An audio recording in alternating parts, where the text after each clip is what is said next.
രാവിലെ 8 മണിയോടുകൂടി സമാപിക്കുന്ന പരിപാടിയാണ് ഇന്ന് ഇവിടെ ആസൂത്രണം.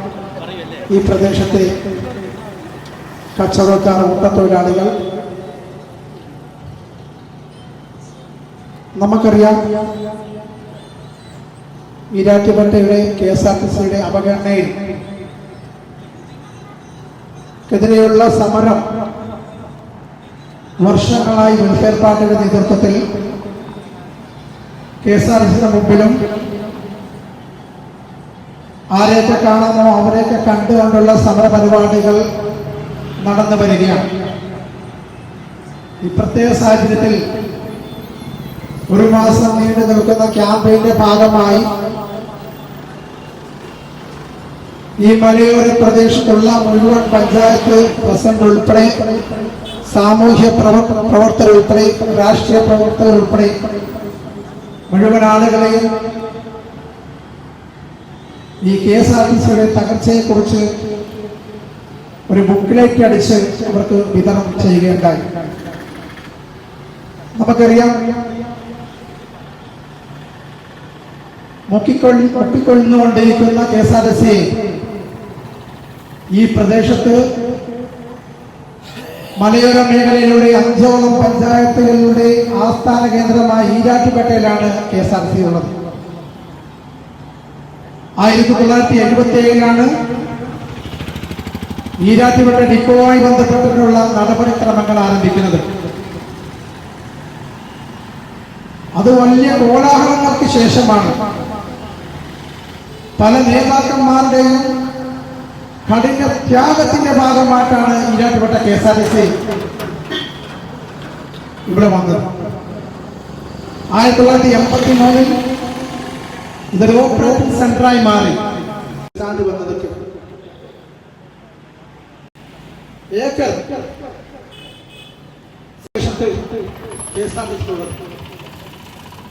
ജില്ലയിൽ ഏറ്റവും കൂടുതൽ KSRTCക്ക് സ്ഥലമുള്ള, നമുക്കറിയാം മലയോര പഞ്ചായത്തിലെ 5ഓളം പഞ്ചായത്തിൽ താമസിക്കുന്ന ജനങ്ങളുടെ ആശ്രയമല്ലേ ഈ KSRTC. പ്രത്യേകിച്ച് ഈരാറ്റുപേട്ടക്കാർക്ക് മാത്രമല്ല, ഈ മലയോര മേഖലയിൽ താമസിക്കുന്ന പാവപ്പെട്ടവരായ ഉദ്യോഗസ്ഥർക്കും തൊഴിലാളികൾക്കും കുട്ടികൾക്കുൾപ്പെടെ ഈ KSRTC ബസ്സുമായി ബന്ധപ്പെട്ടുകൊണ്ട് നമുക്കറിയാം സ്റ്റേബസ് ഇപ്പൊ ഇല്ല നിലവിൽ. അടിവാരം, തലനാട്, കൈപ്പള്ളി, പറത്താനം ഈ മേഖലകളിൽ രാത്രികാലങ്ങളിൽ സ്റ്റേ ചെയ്യുകയും പുലർച്ചെ അവിടെ നിന്ന് റൂട്ട് ആരംഭിക്കുകയും ചെയ്യുന്ന സാഹചര്യം ഇപ്പോൾ ഇല്ല. അവിടെ നമുക്ക് തൃശ്ശൂർ പോയി കഴിഞ്ഞാൽ നമുക്കറിയാം, തൃശ്ശൂർ പോയി സെന്ററാണല്ലോ, അവിടെ പോയി നോക്കിക്കഴിഞ്ഞാൽ എന്തൊക്കെ ബസ്സുകളാ, എന്തൊക്കെ തരത്തിലുള്ള ബസ്സുകളാ. അവിടെയുള്ള ആളുകൾക്ക് മാത്രം, അവിടെയുള്ള പ്രദേശത്തുള്ള ആളുകൾക്ക് മാത്രം സഞ്ചരിച്ചാൽ മതിയോ? ഈ മലയോര മേഖലയിലെ 5ഓളം പഞ്ചായത്തിലെ ലക്ഷക്കണക്കിന് ആളുകൾ സഞ്ചരിക്കുന്ന സഞ്ചാര സ്വാതന്ത്ര്യം ഇവിടെയുള്ള ആളുകൾക്ക് വേണ്ടേ? പ്രദേശത്തുള്ള ആളുകൾ ഉരുകയാണ് യാത്ര ചെയ്യുന്നത്. നമുക്ക് മാത്രമേ ഒരു ബസ്സുമില്ല. ആ ബസ്സുകൾക്ക് നമുക്ക് ഈ പ്രദേശത്ത് വികസനങ്ങൾ വേണ്ടേ? നിരന്തരം സമരങ്ങളായില്ലേ? എല്ലാ മേഖലയും ഉയരുമ്പോൾ ഈ പ്രദേശത്തുള്ള വികസനങ്ങൾ എത്രയോ കച്ചവടങ്ങൾ നടന്നുകൊണ്ടിരുന്നു, എത്രയോ കച്ചവടങ്ങൾ നടന്നുകൊണ്ടിരുന്നു നമുക്കറിയാം. ഇപ്പം ഹോട്ടലുകാരോട് ചോദിച്ചാൽ അറിയാം, ഹോട്ടലിൽ സാധനം വെച്ച് കഴിഞ്ഞാൽ ഈ പ്രദേശത്തുള്ള ആളുകൾക്ക് സേവനം ചെയ്യുന്നതാണ് ഹോട്ടൽ. ആ ഹോട്ടലിലെ സാധനങ്ങൾ പഴയപ്പോയി കച്ചവടം ചെയ്യാൻ പറ്റുന്നില്ല, ഉദ്ദേശിച്ച ആളുകൾ വരുന്നില്ല. എന്താ കാരണം? ബസ്സുകളില്ലാത്തതുകൊണ്ട് ആളുകൾ വരുന്നില്ല. ഈ പ്രദേശത്തെ പഴയകാല പ്രതാപത്തിലേക്ക് കൊണ്ടുവരുവാൻ വേണ്ടി ഇവിടെയുള്ള കച്ചവടക്കാർ ഉൾപ്പെടെയുള്ള ആളുകൾ ശ്രമിച്ച് ഓട്ടക്കാർ വെച്ചാൽ അറിയാം. ഒരു ഓട്ടോയെ ശ്രമിച്ചുകൊണ്ട് എത്ര നേരമായി കിടക്കുന്നതിന് ഓട്ടം കിട്ടുന്നില്ല. കാരണം എന്താ? ഈ പ്രദേശത്തേക്ക് ആളുകൾ വരുന്നില്ല. സാധാരണക്കാരുടെ ആശ്രയമായ KSRTC സർക്കാരുകൾക്ക് നഷ്ടത്തിലാണെന്ന് പറഞ്ഞുകൊണ്ട് വെട്ടിക്കുറയ്ക്കുക എന്ന് പറയുന്നത് സാധാരണ ജനതയോട് ചെയ്യുന്ന ഏറ്റവും വലിയ അനീതിയായിട്ടാണ് നമ്മൾ മനസ്സിലാക്കേണ്ടത്. നമുക്കറിയാം, ഒരു സർക്കാർ എന്ന് പറയുന്നത് എല്ലാം ലാഭകരമാക്കിക്കൊണ്ട് ഒരു സർക്കാരിന് മുമ്പോട്ട് പോകുന്നത് സാധ്യമല്ല. ആരോഗ്യ മേഖലകളിൽ കോടിക്കണക്കിന് രൂപ മുടക്കി സർക്കാർ സേവനം ചെയ്യുന്നത് ജനങ്ങളുടെ ആവശ്യങ്ങൾക്ക് വേണ്ടിയിട്ടാണ്. അതിനകത്ത് ലാഭമുണ്ടോ എന്ന് ചോദിച്ചാൽ അതിലൊരിക്കലും ലാഭമില്ല.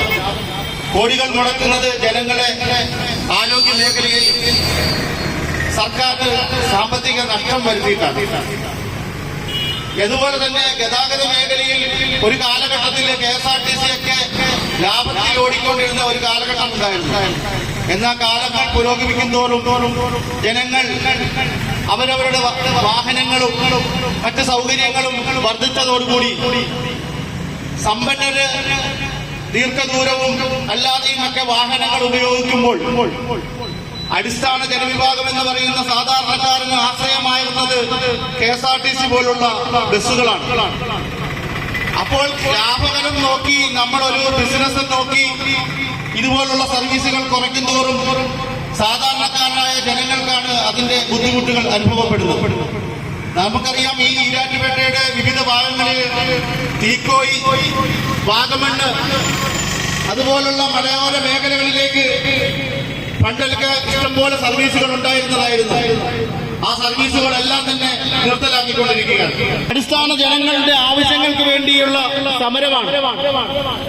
ഈരാറ്റുപേട്ട മുനിസിപ്പൽ കമ്മിറ്റിയെ സംബന്ധിച്ചിടത്തോളം KSRTC വിഷയത്തിൽ നമ്മുടെ തൊഴിലാളികളെ ഇതിന്റെ അവസ്ഥ കണ്ട് ഒരു ശവകുടീരം ഉണ്ടാക്കി വെച്ചു.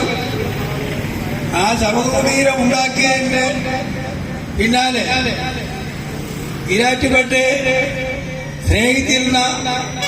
അന്ന് സ്നേഹിച്ചിരുന്ന ബഹുമാന്യനായ അന്നത്തെ മനുഷ്യ സ്നേഹിയായ PC ജോർജ് അവരുടെ മുൻകൈയെടുത്ത് ഈരാറ്റുപേട്ടയിൽ ഒരു ട്രാൻസ്പോർട്ട് ഉണ്ടാക്കി, ബസ് സ്റ്റാൻഡ് ഉണ്ടാക്കി.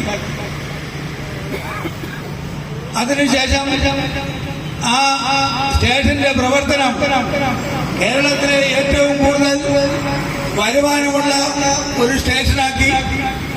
ഇഷ്ടംപോലെ ബസ്സുകൾ പോയി വന്നുകൊണ്ടിരുന്നു.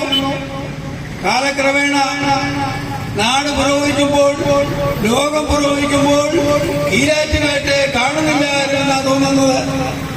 ഈരാറ്റുപേട്ടയുടെ അവസ്ഥ പറഞ്ഞാൽ ഇവിടുന്ന് ജയിച്ചു പോകുന്ന ജനപ്രതിനിധികളോ ഇവിടുത്തെ ഭരണവർഗം ഇടതുപക്ഷമാണെങ്കിലും വലതുപക്ഷമാണെങ്കിലും ഈരാറ്റുപേട്ടയോട് കാണിക്കുന്ന അവഗണന എന്താണെന്ന് ആർക്കും മനസ്സിലാകുന്നില്ല, മനസ്സിലാക്കാൻ ശ്രമിക്കുന്നില്ല എന്നല്ല.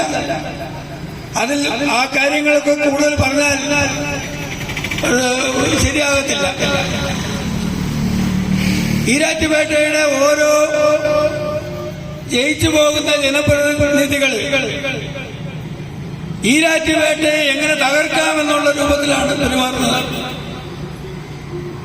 കേരളത്തിലെ ഏറ്റവും കൂടുതൽ വരുമാനം ഉണ്ടാക്കിക്കൊടുത്തുകൊണ്ടിരുന്ന ഈരാറ്റുപേട്ട ബസ് സ്റ്റാൻഡ് നാനാഭാഗങ്ങളിലേക്കും പോയിക്കൊണ്ടിരുന്ന സർവീസുകൾ നടത്തിക്കൊണ്ടിരുന്ന ബസ്സുകൾ ഈരാറ്റുപേട്ടയിൽ നിന്നും 50,000-ഓളം ജനസംഖ്യയുള്ള ഈരാറ്റുപേട്ടയെ പലവിധത്തിലുള്ള കച്ചവടക്കാരും ജോലിക്കാരും വിദ്യാർത്ഥികളും നാനാഭാഗങ്ങളിൽ അന്യ സംസ്ഥാനങ്ങളിലേക്ക് പോകുവാനും മുഖ്യധാര രാഷ്ട്രീയ പാർട്ടികളുടെയും ഈ അടുത്ത പ്രദേശത്തെ 5 പഞ്ചായത്തുകളിലും ഈരാറ്റുപേട്ട നഗരസഭ അടക്കമുള്ള ഭരണസമിതി അംഗങ്ങളെയും ഈ വിഷയത്തെക്കുറിച്ച് ബോധ്യപ്പെടുത്തുന്നതിനു വേണ്ടിയും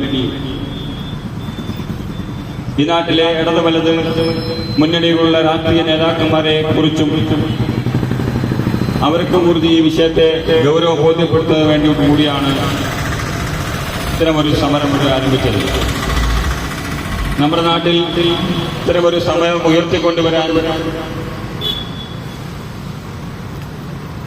നോക്കൂ, ഇവിടുത്തെ മുഖ്യധാര രാഷ്ട്രീയ പാർട്ടികൾ ഈ വിഷയത്തിൽ വളരെ മോശമായ സമീപനമാണ് സ്വീകരിച്ചുകൊണ്ടിരിക്കുന്നത് മനസ്സിലാക്കണം.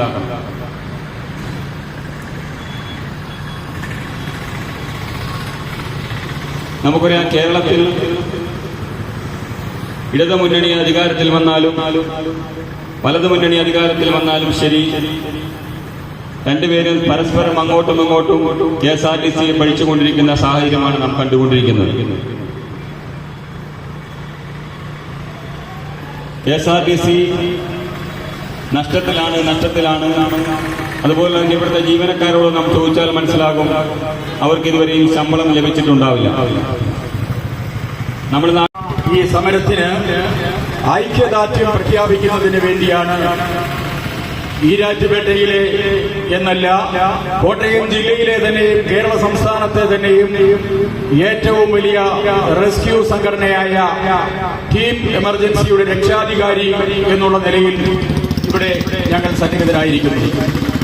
നമുക്കറിയാം, ഈരാറ്റുപേട്ട KSRTC ഡിപ്പോയെ സംബന്ധിച്ച് വർഷങ്ങൾക്ക് മുമ്പ് വളരെ നല്ല രീതിയിൽ പ്രവർത്തിച്ചുകൊണ്ടിരുന്ന ഒരു ഡിപ്പോയാണ്. എന്നാൽ ഇന്നിപ്പോൾ ഉദ്യോഗസ്ഥ ദുഷ്പ്രഭുത്വത്തിന്റെ ഭാഗമായി ഈ ഡിപ്പോ തകർന്ന് ഒരു വലിയ പ്രതിസന്ധിയിലേക്ക് പോയിക്കൊണ്ടിരിക്കുന്നു.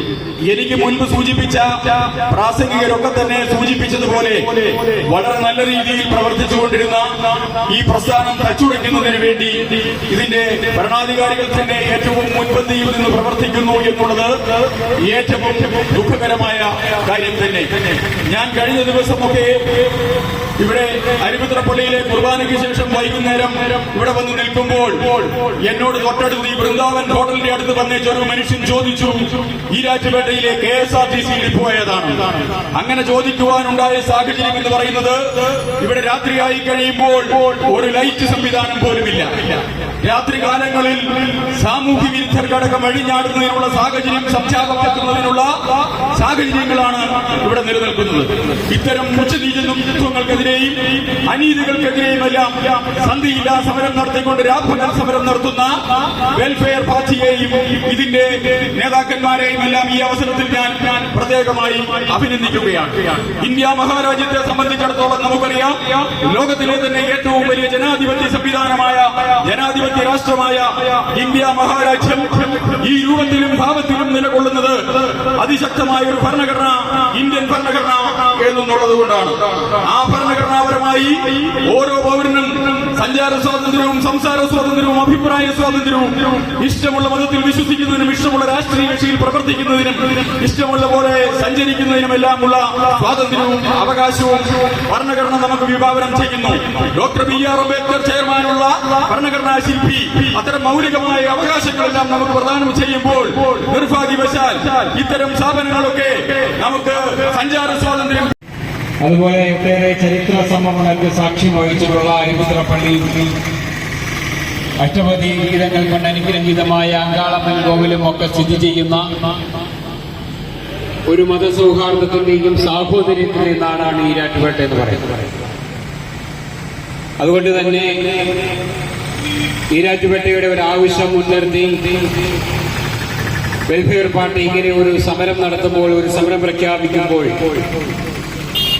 അത് കേവലം ഒരു ഈരാറ്റുപേട്ടയുടെ ചെറിയൊരു ആവശ്യമായി പരിമിതപ്പെടാതെ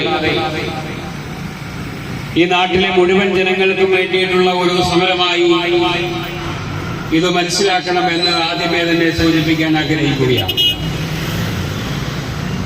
ഈ സമരം ഞങ്ങൾ തുടങ്ങുന്ന സാഹചര്യത്തിൽ ഈരാറ്റുപേട്ടയുടെ ജനവിഭാഗങ്ങളോട് ഞങ്ങൾ പറഞ്ഞിരുന്നത്, വെൽഫെയർ പാർട്ടി സമരം ഏറ്റെടുക്കുമ്പോൾ ഇതിന് രണ്ട് സംഗതിയുണ്ട്. അതിലൊന്ന് ഞാൻ ആദ്യമേ ഇവിടെ സൂചിപ്പിച്ചു, ഇത് കേവലം ഈരാറ്റുപേട്ടയുടെ ചുറ്റളവിൽ നിൽക്കുന്ന ഒരു പ്രാദേശിക സമരമായി നിങ്ങൾ ഇതിനെ കാണരുത്. മാത്രമല്ല, വെൽഫെയർ പാർട്ടി സമരം ഏറ്റെടുക്കുമ്പോൾ വെൽഫെയർ പാർട്ടിയുടെ ഒരു രാഷ്ട്രീയ പ്രവർത്തനമായും നിങ്ങൾ ഇതിനെ കാണരുത്. മറിച്ച് ഈ സമരത്തിന് അന്തർദേശീയ സംസ്ഥാനത്ത് അപ്പുറത്തുള്ള വലിയൊരു വിശാലമായ ഒരർത്ഥത്തിൽ പരിഗണിക്കുമ്പോഴാണ് ഇത്രത്തോളം ഗൗരവപ്പെട്ട ഒരു സംഗതിയാണോ പാർട്ടി ഉയർത്തിപ്പിടിക്കുന്നത് എന്ന് നിങ്ങൾക്ക് മനസ്സിലാക്കാൻ കഴിയും. എന്തുകൊണ്ട് വെൽഫെയർ പാർട്ടി ഇങ്ങനെ ഒരു സമരം ഏറ്റെടുത്ത് മുമ്പോട്ട് പോകുന്നു ചോദിച്ചാൽ, ഇവിടെയുള്ള ഉത്തരവാദപ്പെട്ട രാഷ്ട്രീയ പ്രസ്ഥാനങ്ങൾ നമുക്കറിയാം. ഈരാറ്റുപേട്ടയിൽ UDF ആണ് കാലങ്ങളായി ഭരിക്കുന്നത്. ഇവിടെ CPM അത്യാവശ്യ പ്രവർത്തനങ്ങളൊക്കെ നടത്തുന്നുണ്ട്. പക്ഷേ ഇവിടുത്തെ വികസന പ്രവർത്തനത്തോട് ഈ നാടിന്റെ ആവശ്യത്തോട് ഈ ഉത്തരവാദപ്പെട്ട രാഷ്ട്രീയ പാർട്ടികളെല്ലാം പുറംതിരിഞ്ഞു നിൽക്കുന്ന സാഹചര്യത്തിലാണ് പാർട്ടി ഇങ്ങനെ ഒരു സമരവുമായി രംഗത്തിറങ്ങിയിരിക്കുന്നത് മനസ്സിലാക്കണം. അതുകൊണ്ട് തന്നെ ഉത്തരവാദപ്പെട്ട രാഷ്ട്രീയ പാർട്ടികളോട് വെൽഫെയർ പാർട്ടിക്ക് സൂചിപ്പിക്കാനുള്ളത്, ഇലക്ഷൻ വരുമ്പോൾ MLA ആനയിച്ചു കൊണ്ടുപോകുന്ന വാഹനത്തിൽ കയറി നിന്ന് ജനങ്ങൾക്ക് കൈപൊക്കി കാണിക്കലല്ല നിങ്ങളുടെ ഉത്തരവാദിത്വം. മറിച്ച് ഈരാറ്റുപേട്ടയുടെ ഓരോ അടിസ്ഥാന പ്രശ്നങ്ങളോടും നിങ്ങൾ പോസിറ്റീവായി ഇടപെടുമ്പോഴാണ് ഈരാറ്റുപേട്ട നിങ്ങളെ യഥാർത്ഥ രാഷ്ട്രീയ പ്രവർത്തകരായി കണക്കാക്കുള്ളൂ എന്നുള്ള കാര്യം ആദ്യമേ സൂചിപ്പിക്കാൻ ഞാൻ ആഗ്രഹിക്കുകയാണ്. നമുക്കറിയാം, ഇവിടെ ഇലക്ഷൻ എടുക്കുമ്പോൾ ഒരുപാട് വാഗ്ദാനങ്ങൾ നൽകിക്കൊണ്ട്, ഒരുപാട് മോഹനസുന്ദര വാഗ്ദാനങ്ങൾ നൽകിക്കൊണ്ടാണ് ഇവിടുത്തെ ജനപ്രതിനിധികൾ നമ്മളിലേക്ക് കടന്നു വരുന്നത്. കഴിഞ്ഞ 35 വർഷം ഈരാറ്റുപേട്ടയുടെ ജനപ്രതിനിധിയായി PC ജോർജ് കഴിഞ്ഞ 35 വർഷക്കാലം പൂഞ്ഞാർ നിയോജക മണ്ഡലത്തെ കൈവെള്ളയിലിട്ട് കൊണ്ടു നടന്ന ഒരു സംഭവം നമ്മുടെ മുമ്പിലുണ്ട്. അന്നൊക്കെ PC ജോർജിന്റെ പ്രസംഗം കേൾക്കുമ്പോ നമുക്ക് മനസ്സിലാക്കാൻ കഴിയുന്നത് ഈരാറ്റുപേട്ട എന്ന് പറഞ്ഞാൽ പൂഞ്ഞാർ നിയോജക മണ്ഡലത്തിലെ ഹെഡ് ക്വാർട്ടേഴ്സാണ്. അദ്ദേഹം പലപ്പോഴും സംസാരിക്കുമ്പോൾ പറയും, ഈരാറ്റുപേട്ട പൂഞ്ഞാർ നിയോജക മണ്ഡലത്തിലെ ഹെഡ് ക്വാർട്ടേഴ്സാണ്. ഈ 35 വർഷം ഈ നിയോജക മണ്ഡലത്തെ മുമ്പോട്ട് കൊണ്ടുപോയിട്ടും ഈരാറ്റുപേട്ട ഹെഡ് ക്വാർട്ടേഴ്സായി മാറിയോ എന്നുള്ള ഒരു ചർച്ച മറ്റൊരവസരത്തിൽ നമുക്ക് ചർച്ച ചെയ്യാവുന്നതാണ്. അങ്ങനെ ആയിട്ടില്ല എന്ന് തന്നെയാണ് ഈരാറ്റുപേട്ടയുടെ ചരിത്രം നമ്മളോട് പറയുന്നത്. അതുകൊണ്ട് തന്നെ അന്ന് തുടങ്ങിയ ഇലക്ഷൻ പ്രവർത്തനത്തിൽ ഇവിടെയുള്ള ജനങ്ങളോട് ചോദിക്കും, നിങ്ങൾക്ക് താലൂക്ക് വേണ്ടേ, നിങ്ങൾക്ക് താലൂക്ക് ആശുപത്രി വേണ്ടേ, നിങ്ങൾക്ക് സമഗ്രമായ ഒരു കുടിവെള്ള പദ്ധതി വേണ്ടേ എന്ന് ചോദിച്ചുകൊണ്ട് ഓരോ ഇലക്ഷനിലും ഈ ജനങ്ങളെ വിഡ്ഢികളാക്കിക്കൊണ്ടാണ് ഓരോ ഇലക്ഷനെയും നേരിട്ടുകൊണ്ടിരുന്നത് എന്ന് നമുക്കറിയാം. അതുകൊണ്ട് കഴിഞ്ഞ 35 വർഷത്തെ അനലൈസ് ചെയ്യുമ്പോൾ, കഴിഞ്ഞ 35 വർഷത്തെ പ്രവർത്തനങ്ങൾ നമ്മളൊന്ന് അവലോകനം ചെയ്യുമ്പോൾ ഈരാറ്റുപേട്ടയ്ക്ക് കിട്ടേണ്ട വികസന പ്രവർത്തനങ്ങളെല്ലാം വന്നോ എന്നുള്ള ഒരു പുനർവിചിന്തനത്തിനും കൂടിയാണ് ഈ വേദി ഉപയോഗപ്പെടുത്താൻ വെൽഫെയർ പാർട്ടി ആഗ്രഹിക്കുന്നത്. നമുക്കറിയാം, 957 ഈരാറ്റുപേട്ടയിലെ ഈ രണ്ട് നടപ്പാലങ്ങൾ പണിതത്. ബഹുമാന്യരായ വ്യാപാരി വ്യവസായിയുടെ പ്രസിഡന്റ് AMA ഖാദർ സാഹിബ് ഇരിപ്പുണ്ട്. അവർക്കെല്ലാം വളരെ കൃത്യമായി അറിയാവുന്ന ഒരു വികസനമാണ്. അന്ന് നിഷ്കളങ്കരായ ജനപ്രതിനിധികളുടെ സാന്നിധ്യത്തിൽ 3 കരകളായി കടന്ന ഈരാറ്റുപേട്ടയെ ഒന്നിപ്പിക്കുന്നതിന് വേണ്ടി അന്ന് ഈ പാലം, ഈരാറ്റുപേട്ടയിൽ 2 പാലങ്ങളും ഇവിടെ നിർമ്മിക്കുകയുണ്ടായി. അതായിരുന്നു ഈരാറ്റുപേട്ടയുടെ വികസനത്തിൽ വലിയേറെ വിപ്ലവങ്ങൾ സൃഷ്ടിച്ച ഒരു വികസനമായിരുന്നു അത്. അതിനുശേഷം ഒരു ബൃഹത്തായ പദ്ധതി ഈരാറ്റുപേട്ടയിൽ വന്നിട്ടുണ്ടോ എന്ന് ചോദിച്ചാൽ ഇല്ല എന്ന് നമുക്ക് പറയാൻ കഴിയും. ഞാൻ പറയുന്നത്, അന്ന് ഈ പാലമൊക്കെ ഇവിടെ നിർമ്മിച്ചു പോയത് നന്നായി എന്നാണ് പറയാൻ ആഗ്രഹിക്കുന്നത്. കാരണം ഇന്നായിരുന്നു ഇങ്ങനെയുള്ള ഒരു വികസന പ്രവർത്തനം ഇവിടെ നടക്കേണ്ടേ എന്ന് ചോദിക്കുമ്പോ, എന്തിനാണ് പാലായിൽ 12 കിലോമീറ്റർ അപ്പുറത്ത് പാലായിൽ പാലമുണ്ടല്ലോ, അല്ലെങ്കിൽ 16 കിലോമീറ്റർ അപ്പുറം കാഞ്ഞിരപ്പള്ളിയിൽ പാലമുണ്ടല്ലോ, എന്തിനാണ് ഈരാറ്റുപേട്ടയിൽ ഒരു പാലം എന്ന് ചോദിക്കുന്നിടത്തോളം ഇവിടുത്തെ ജനപ്രതിനിധികൾ മാറിയല്ലേ എന്നുള്ളത് ഒരു സമകാലിക സാഹചര്യത്തിൽ നമുക്ക് ചർച്ച ചെയ്യേണ്ട ഒരു വിഷയമാണ്. ഇവിടെ ബഹുമാന്യനായ ശൈലജാനൻ ഇതിനു മുമ്പ് ആശംസ നേർന്നുകൊണ്ട് സംസാരിച്ചു. അദ്ദേഹം 733 ദിവസമായി ഈരാറ്റുപേട്ട ഗവൺമെന്റ് ആശുപത്രിക്ക് മുമ്പിൽ അദ്ദേഹം ഒരു നിരാഹാരമാണ്. 793 ദിവസം. എന്തിനെന്ന് ചോദിച്ചാൽ ഈരാറ്റുപേട്ടയുടെ ജനങ്ങളുടെ ആരോഗ്യ പ്രശ്നം മാത്രമല്ല. ഞാൻ അതുകൊണ്ടാണ് പറഞ്ഞത്, ഈ വിഷയത്തെ നിങ്ങൾ ഒരു ഈരാറ്റുപേട്ടയുടെ പ്രശ്നമായി കണക്കാക്കരുത്, ഈരാറ്റുപേട്ടയുടെ പ്രശ്നമായി ചുരുക്കരുത് എന്ന് ഞാൻ ആമുഖമായി പറയുന്നു. പ്രിയപ്പെട്ടവരെ, ഇവിടുത്തെ മന്തയിൽ സൈനിലാണ് ഈരാറ്റുപേട്ട സർക്കാർ ആശുപത്രിക്ക് മുമ്പിൽ നിരാഹാരം കിടക്കുന്നുവെങ്കിൽ ഈ പ്രദേശത്തെ മലയോര പ്രദേശത്തുള്ള ഏതാണ്ട് 8ഓളം ഗ്രാമപഞ്ചായത്തിലെ നിർധനരായ പട്ടിണിപ്പാവങ്ങളായ കൂലിത്തൊഴിലാളികളായ ജനങ്ങളുടെ ആരോഗ്യ സുരക്ഷയ്ക്ക് വേണ്ടിയാണ് എന്നുള്ള ഒരു വസ്തുത നിങ്ങൾ മറന്നുപോകരുത്. എത്ര നാളായി ഈരാറ്റുപേട്ടയിലെ സർക്കാർ ആശുപത്രി താലൂക്ക് ആശുപത്രിയാക്കി ഉയർത്തും എന്ന് പറഞ്ഞിട്ട് കഴിഞ്ഞുപോയ ഓരോ ജനപ്രതിനിധികളുടെയും പ്രകടന പത്രിക എടുത്ത് പഠിച്ചു നോക്കിയാൽ ആ പ്രകടന പത്രികയിലെല്ലാം വളരെ കൃത്യമായി അവർ രേഖപ്പെടുത്തിയിട്ടുണ്ട് ഈരാറ്റുപേട്ടയിലെ സർക്കാർ ആശുപത്രി താലൂക്ക് ആശുപത്രിയാക്കി ഉയർത്തുമെന്നോ. എന്തേ ഇന്നും ആ ആശുപത്രി കേവലം ഒരു പ്രാഥമികാരോഗ്യ കേന്ദ്രമായി നിലനിൽക്കുന്നു എന്ന് ചോദിച്ചാൽ ഇവിടെ ജനപ്രതിനിധികളുടെ കുറവുണ്ടായിട്ടല്ല, ഇവിടെ ജനപ്രതിനിധികൾ ഉണ്ടായിട്ടില്ല, വേണ്ട രൂപത്തിൽ ആ ആരോഗ്യ രംഗത്തെ കാണുന്നില്ല എന്നുള്ള ഒരു വസ്തുത നിലനിൽക്കുന്നത് കൊണ്ടാണ്. ഈരാറ്റുപേട്ട KSRTC എന്ന് പറയുമ്പോ കേവലം സർക്കാരിന്റെ ഒരു പൊതുമേഖലാ സ്ഥാപനം അവിടെ തകർക്കപ്പെടുന്നു എന്ന വിഷയത്തിലല്ല പ്രിയപ്പെട്ടവരെ ഈ ഒരു സമരം നടത്തുന്നത്. നിങ്ങൾക്കറിയാം, എന്റെ ശബ്ദം കേൾക്കുന്ന ഇവിടുത്തെ പ്രായം ചെന്ന ആൾക്കാർക്കറിയാം, 975 ഈ KSRTC ഡിപ്പോ ഇവിടെ ആരംഭിക്കാൻ വേണ്ടി ഇതിന്റെ തറക്കല്ലിടുന്നത്. 75 തറക്കല്ലിട്ടതിന് ശേഷം 987 ഇതൊരു സബ് ഡിപ്പോ ആക്കി ഉയർത്തി. 83 ഒരു ഓപ്പറേറ്റിംഗ് സെന്ററും 87 ഒരു സബ് ഡിപ്പോയുമായി ഈ KSRTC ഡിപ്പോയെ ഉയർത്തി.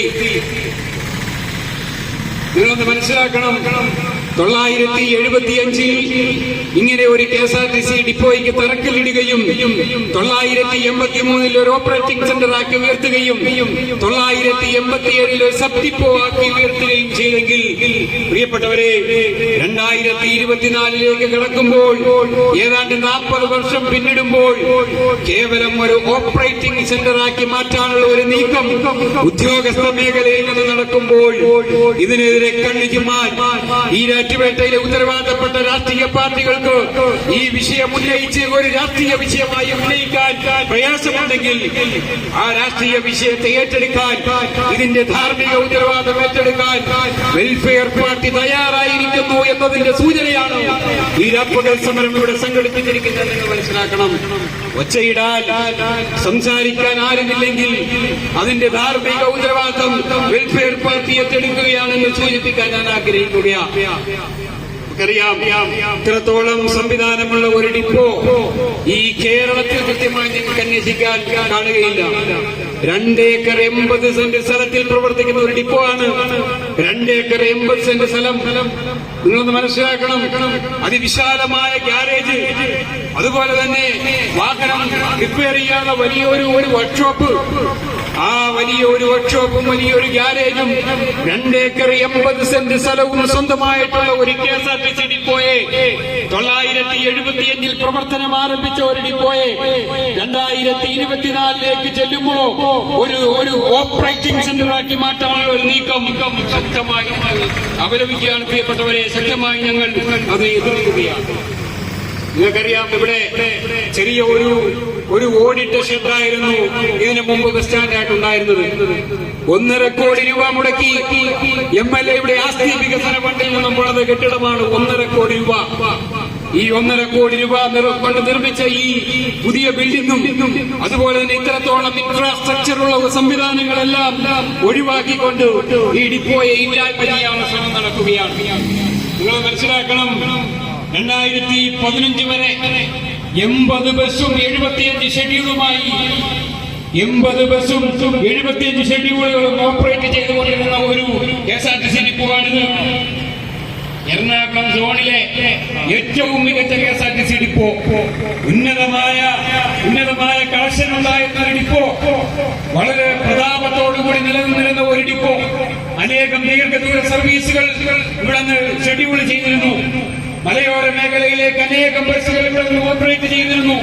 പക്ഷേ 2015 ഇവിടുത്തെ ഈ ഡിപ്പോ ഓരോ ബസ്സുകളും നടത്തിക്കൊണ്ടു പോകാൻ തുടങ്ങി. എന്തെങ്കിലും ഉത്സവ സീസണുകൾ വന്നാൽ, ഏതെങ്കിലും സ്പെഷ്യൽ പരിപാടികൾ വന്നാൽ ഇവിടെ നിന്ന് ബസ്സുകൾ കൊണ്ടുപോകാൻ തുടങ്ങി. 2015 മുതൽ 2018 വരെ ബസ്സുകൾ കിടത്തി അവസാനം 45 ബസ്സുകളായി. അങ്ങനെയാണ് കോവിഡ് ഇനി നമുക്ക് ലോകവ്യാപകമായി കോവിഡ് പറഞ്ഞത്. ഈ കോവിഡിന്റെ സമയത്ത് പകുതിയോളം ബസ്സുകൾ ഷെഡ്യൂൾ ചെയ്തിരുന്നു. പല കാരണങ്ങൾ കൊണ്ട് പല ഡിപ്പോയിൽ നിന്നും സർവീസുകൾ നിർത്തിയപ്പോ കോവിഡിന്റെ പശ്ചാത്തലത്തിൽ വീണ്ടും ബസ്സുകൾ ഇവിടുന്ന് കൊണ്ടുപോയി. അങ്ങനെ ഇപ്പോൾ ഏറ്റവും അവസാനം 35 ബസ്സുകൾ മാത്രം ഷെഡ്യൂൾ ചെയ്യുന്ന കേവലം ഒരു KSRTC ഡിപ്പോയി ഈ കൊണ്ടുപോകാൻ ഉദ്ദേശിച്ചിരിക്കുകയാണ്. 80 ബസ് സർവീസ് ചെയ്തിരുന്ന 75 ഷെഡ്യൂളുകൾ ഇവിടുന്ന് ഓപ്പറേറ്റ് ചെയ്തിരുന്ന എറണാകുളം സോണിലെ ഏറ്റവും മികച്ച ഒരു ഡിപ്പോ എന്ന് പല പ്രാവശ്യം അംഗീകാരം നേടിയ ഈ ഡിപ്പോയെ ഘട്ടം ഘട്ടമായി തകർക്കാനുള്ള ഉദ്യോഗസ്ഥ ഗൂഢാലോചനയാണ് പ്രിയപ്പെട്ടവരെ ഇവിടെ നടന്നിട്ടുള്ളതെന്ന് പറയാതിരിക്കാൻ കഴിയില്ല. കാരണം ദീർഘദൂര സർവീസുകൾ, അന്തർദേശീയ സർവീസുകളൊക്കെ ഇവിടുന്ന് ഷെഡ്യൂൾ ചെയ്യുമ്പോൾ, ഇവിടെ തുടങ്ങുമ്പോ, ഇവിടുന്ന് തെങ്കാശിയിലേക്ക് ബസ് പോകുമ്പോ, അല്ലെങ്കിൽ കോയമ്പത്തൂരിൽ നിന്ന് ബസ് വരുമ്പോ ഈരാറ്റുപേട്ടയ്ക്ക് എന്ന മനോഹരമായ ബോർഡ് കാണുമ്പോൾ നമ്മളെല്ലാം പലപ്പോഴും പുളകിതരാകും. പ്രത്യേകിച്ച് കോയമ്പത്തൂരിൽ, തെങ്കാശിയിൽ, പാലക്കാട്ട്, മലബാർ മേഖലയിലേക്ക് നമ്മൾ ചെല്ലുമ്പോ ഈരാറ്റുപേട്ട ബോർഡ് വെച്ച് വരുന്ന ബസ് കാണുമ്പോ നമുക്ക് വളരെ സന്തോഷമുണ്ടാകും. മാത്രമല്ല ഈ പരിസരത്തൂടെ നമ്മളൊന്ന് രാത്രിയിൽ നടന്നാൽ ഒരു ഉത്സവ പ്രതീതിയായിരുന്നു ഈ അരുവിത്തപ്പള്ളി മുതൽ തെക്കേക്കര വരെ ഉണ്ടായിരുന്നത്. 80 ബസ്സുകൾ, എല്ലാ സമയത്തും ബസ്സുകൾ, ഏത് സമയത്തും KSRTC ഡിപ്പോയിലേക്ക് വന്നാൽ ഒരുപാട് ആളുകൾ യാത്രക്കാരായി നിൽക്കുന്ന വളരെ പ്രതാപത്തോടുകൂടി പോയിക്കൊണ്ടിരുന്ന ബസ്സുകൾ. മാത്രമല്ല മലയോര മേഖലയിലെ ബസ്സുകൾ ആലോചിച്ച് നോക്കൂ. തലനാട്ടിലേക്ക്, അതുപോലെ തന്നെ പറത്താനത്തേക്ക്, കൈപ്പള്ളിയിലേക്ക്, കോലാലമേടിലേക്ക്, അടിവാരത്തേക്ക് ഇവിടുന്ന് ഓരോ ബസ്സുകൾ ഷെഡ്യൂൾ ചെയ്യുകയാണ്.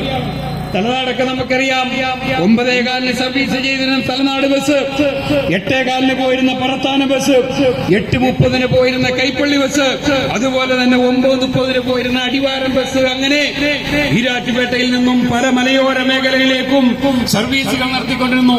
തലനാട് പ്രദേശത്തൊക്കെ പോയി അവിടെ സ്റ്റേ ചെയ്യുകയാണ്. കണ്ടക്ടർമാർക്കും ഡ്രൈവർമാർക്കും കിടക്കാനുള്ള പ്രത്യേക സംവിധാനം ചെയ്തിരുന്നു. എന്തിനെന്ന് ചോദിച്ചാൽ പുലർച്ചെ തലനാടിൽ നിന്നും, അടിവാരത്തിൽ നിന്നും, അടിക്കത്തിൽ നിന്നും ആൾക്കാർക്ക് വന്ന് ജോലിക്ക് പോകാൻ ആൾക്കാരുണ്ടെങ്കിൽ അവർക്ക് അതിരാവിലെ ഈരാറ്റുപേട്ട ഡിപ്പോയിലെത്തി ഇവിടുന്ന് വാഹനത്തിൽ കയറി അവർ ഉദ്ദേശിക്കുന്ന സ്ഥലത്തേക്ക് പോകാൻ വേണ്ടിയായിരുന്നു സ്റ്റേ ബസ്സുകൾ സർവീസ് ചെയ്തിരുന്നത്. പക്ഷേ ഇന്നത്തെ ആലോചിച്ച് നോക്കൂ, 6 മണിക്ക് ശേഷം ഈരാറ്റുപേട്ടയിൽ നിന്നും ഈ പറയപ്പെടുന്ന ബസ്സുകളെല്ലാം നിർത്തലാക്കിയിരിക്കുകയാണ്. മലയോര മേഖലയിലേക്ക് ബസ്സുകളില്ല. പാവപ്പെട്ട ഒരു കൂലി തൊഴിലാളി പാലായിലോ കോട്ടയത്തോ പോയി ജോലി കഴിഞ്ഞ് ഈരാറ്റുപേട്ടയിൽ വന്നാൽ 6:30 മണിക്ക് വന്നിട്ട് തലനാടേക്കോ അടിവാരത്തേക്കോ അടിക്കത്തിലേക്കോ പോണെങ്കിൽ അവൻ അധ്വാനിച്ചതിന്റെ പകുതി പണം കൊടുത്ത് ടാക്സി വിളിച്ചു പോകേണ്ട ഒരു ഗതികേട് വന്നിരിക്കുകയാണ്. എന്തേ മിണ്ടാത്തത്? എന്തുകൊണ്ടാരും സംസാരിക്കുന്നത്? എത്ര ദീർഘദൂര ബസ്സുകൾ, ദീർഘദൂര സർവീസുകൾ ഈരാറ്റുപേട്ടയിൽ ഉണ്ടായിരുന്നു പ്രിയപ്പെട്ടവരെ. എനിക്ക് ശേഷം ഇവിടെ പലരും സംസാരിക്കാനുണ്ട്. ഞാനതുകൊണ്ട് സംസാരം തീർക്കുകയാണ്. ഈരാറ്റുപേട്ട എത്ര സ്റ്റേ ബസ്സുകൾ ഇവിടെ ഉണ്ടായിരുന്നു, എത്ര ദീർഘദൂര സർവീസുകൾ ഉണ്ടായിരുന്നു, ഇന്റർസ്റ്റേറ്റ് സർവീസുകൾ ഉണ്ടായിരുന്നു. ഇതെങ്ങോട്ട് പോയി എന്ന് ചോദിക്കാൻ ഇവിടുത്തെ ജനപ്രതിനിധികൾ തയ്യാറാകുന്നില്ല എന്ന് മനസ്സിലാക്കേണ്ടതുണ്ട്. ഇവിടെ സേനയിലാണ് സൂചിപ്പിച്ചതുപോലെ 2019 ഈരാറ്റുപേട്ടയിൽ ആശുപത്രി താലൂക്ക് ആശുപത്രിയാക്കി ഉയർത്തണമെന്ന് പറഞ്ഞിട്ട് 976 ബ്ലോക്ക് ഓഫീസിന്റെ ഉദ്ഘാടനത്തിന് ഈരാറ്റുപേട്ട കേന്ദ്രീകൃതമായി താലൂക്ക് ആരംഭിക്കുമെന്ന് പറഞ്ഞിട്ട്, അതുപോലെ തന്നെ ഇവിടെ ഞങ്ങൾ ആ സമയത്ത് ഇവിടുത്തെ ജനപ്രതിനിധികളും വിഷയം ഉന്നയിച്ചതാണ്. ഇന്റർസ്റ്റേറ്റ് ബസ്, 2 ഇന്റർസ്റ്റേറ്റ് ബസ്സാണ് ഈരാറ്റുപേട്ടയിലുള്ളത്. ഒന്ന് തെങ്കാശിയും മറ്റൊന്ന് കോയമ്പത്തൂരും. ഇത് തെങ്കാശി ബസ് ഈരാറ്റുപേട്ട ഡിപ്പോയിലില്ല. വർഷങ്ങളായി സർവീസ് നടത്തിക്കൊണ്ട തെങ്കാശി ബസ് ഇന്ന് ഈരാറ്റുപേട്ട ഡിപ്പോയിലില്ല. എവിടെ പോയെന്ന് ചോദിച്ചാൽ തൊട്ടടുത്തുള്ള പാലാ ഡിപ്പോയിലേക്ക് അവർ കൈമാറി. എന്താണെന്ന് അറിയണ്ടേ? ഈ തെങ്കാശി ബസ് ഇവിടെ നിന്ന് സർവീസ് തുടങ്ങുമ്പോ പാലായിൽ ചെന്നിട്ടാണ് സർവീസ് ആരംഭിക്കുന്നത്. അങ്ങനെ പല ഡിപ്പോൾ തമ്മിൽ അങ്ങോട്ടും ഇങ്ങോട്ടും അഡ്ജസ്റ്റ്മെന്റ് നടത്തിക്കൊണ്ട് സർവീസുകൾ നടത്താറുണ്ട്. ഇപ്പോ ഈരാറ്റുപേട്ടയിലെ ഒരു ബസ് പാലായിൽ പോയി അവിടുത്തെ ആൾക്കാരെ കയറ്റി മറ്റു പ്രദേശങ്ങളിലേക്ക് സർവീസ് നടത്താറുണ്ട്. അങ്ങനെ നടത്തിക്കൊണ്ടിരുന്ന ഒരു ബസ്സാണ് തെങ്കാശി ബസ്. വളരെ ലാഭത്തിൽ ഓടിക്കൊണ്ടിരുന്ന ഒരു തെങ്കാശി ബസ് ഇന്ന് ഈരാറ്റുപേട്ട ഡിപ്പോയിലില്ല പ്രിയപ്പെട്ടവരെ.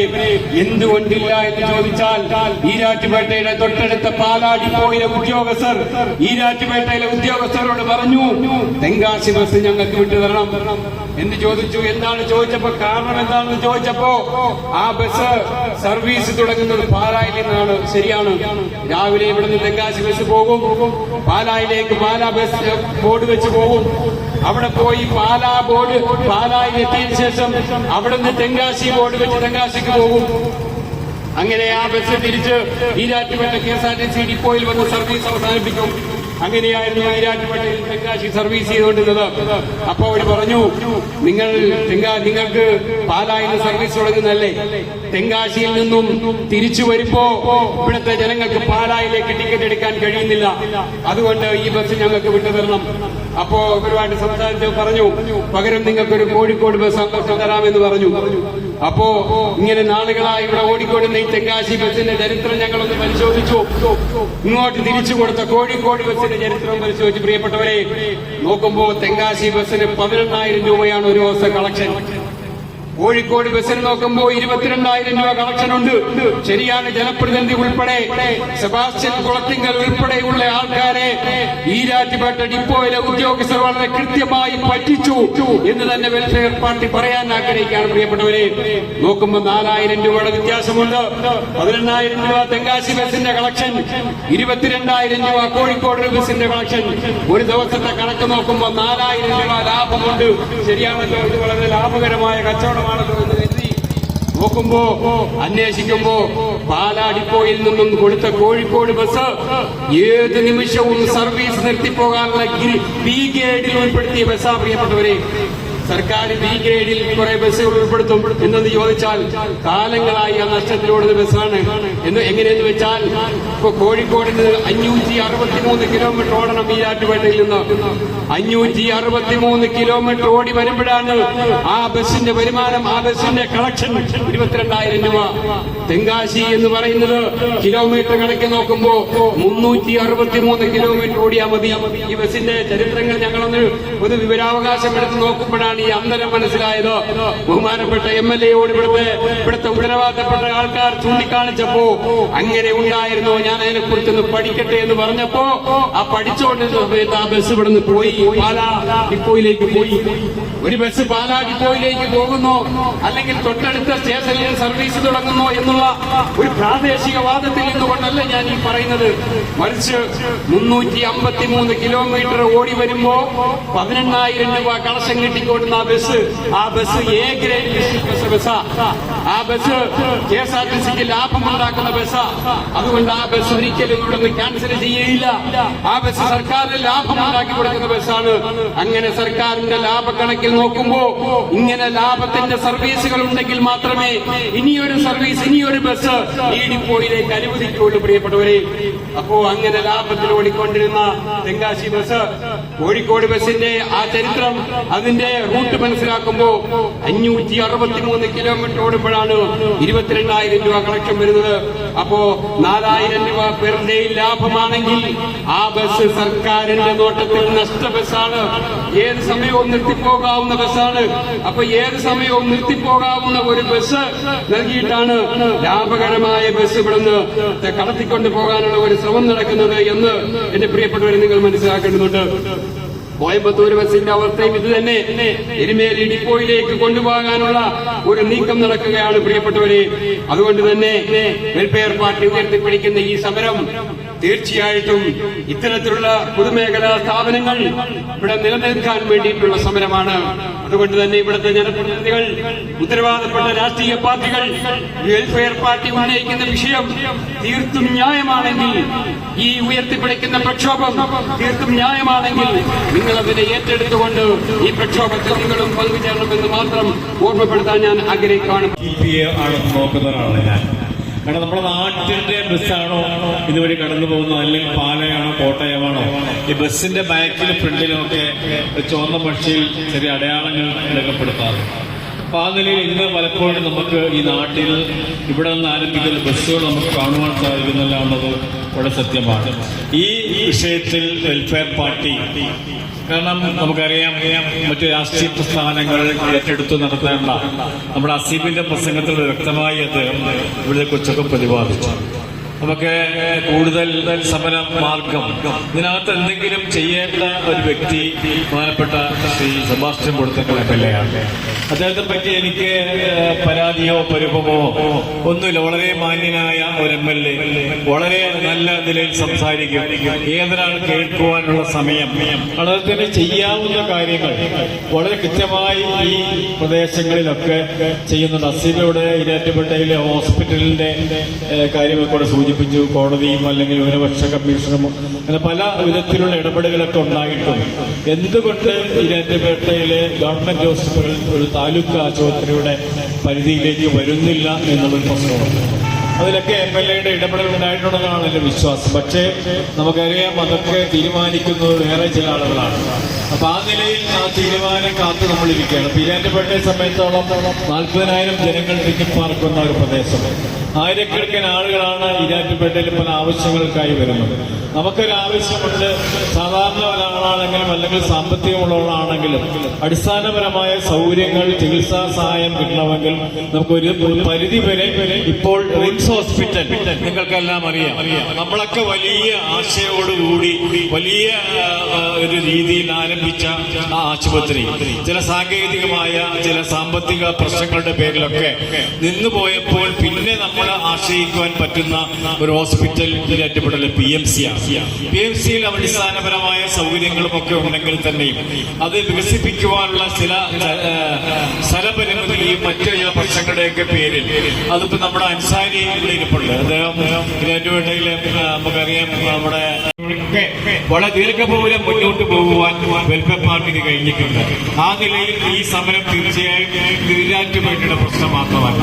അസീബ് വളരെ വ്യക്തമായി അദ്ദേഹത്തിന്റെ പ്രസംഗം ഞാൻ കേൾക്കുകയാണ്. വ്യക്തമായി ഇവിടുത്തെ ജനങ്ങൾക്കുണ്ടാകുന്ന ബുദ്ധിമുട്ട്, അല്ലെങ്കിൽ തലനാടുള്ള അല്ലെങ്കിൽ അടിവാരത്തുള്ള അല്ലെങ്കിൽ പെരിങ്ങളത്തുള്ള അല്ലെങ്കിൽ മറ്റു പ്രദേശങ്ങളിലുള്ള ആളുകളുടെ യാത്രക്കാർക്കുണ്ടാകുന്ന ബുദ്ധിമുട്ട്. പാലായിൽ നിന്ന് 8:30 കഴിഞ്ഞാൽ ഇരാറ്റുപേട്ടയ്ക്ക് ബസ്സില്ല. പല ആളുകളും ബസ്സിൽ യാത്ര ചെയ്യുന്നവർ അതായത് പാവപ്പെട്ട ആളുകൾ മാത്രമല്ല. അങ്ങനെ ഒരു തെറ്റിദ്ധാരണ വേണ്ട. എല്ലാ വിഭാഗം ജനങ്ങളും ദൂരയാത്രയ്ക്ക് തിരഞ്ഞെടുക്കപ്പെടുന്നത് തീർച്ചയായും ബസ്സുകളാണ്. കാരണം അത് കൃത്യമായി ഏതെങ്കിലും ഒരു സ്ഥലത്ത് എത്തുവാനുള്ള എല്ലാ സംവിധാനവും. ഇപ്പൊ ഇരാറ്റുപേട്ടയിൽ നിന്നൊരു ബസ് എവിടെയെങ്കിലും പോയി എന്ന് മിക്സായാൽ അല്ലെങ്കിൽ എന്തെങ്കിലും ഒരു പ്രശ്നമുണ്ടായാൽ അടുത്ത ബസ്സിൽ കയറി അവരെ യാത്രക്കാരെ കൃത്യമായി ശ്രദ്ധിക്കുവാനുള്ള സംവിധാനമൊക്കെ KSRTC. എന്തുകൊണ്ടോ എന്റെ ഒരു അന്വേഷണത്തിൽ എനിക്ക് അറിയാൻ കഴിഞ്ഞിട്ടുള്ളത് ഇരാറ്റുപേട്ടയിൽ നിന്നുള്ള ബസ്സുകൾ പോകുവാൻ കാരണം ഈ ബസ്സിന്റെ അല്ലെങ്കിൽ KSRTCയുടെ ഏറ്റവും ഉത്തരവാദിത്തപ്പെട്ട ഒരു ഉദ്യോഗസ്ഥൻ പാലാ സ്വദേശിയാണെന്നുള്ളതാണ് ഏറ്റവും വലിയ പ്രശ്നം. ഞാൻ പാലാ സ്വദേശിയെ കുറ്റം പറയുകയോ അത് സ്വാഭാവികമാണ്.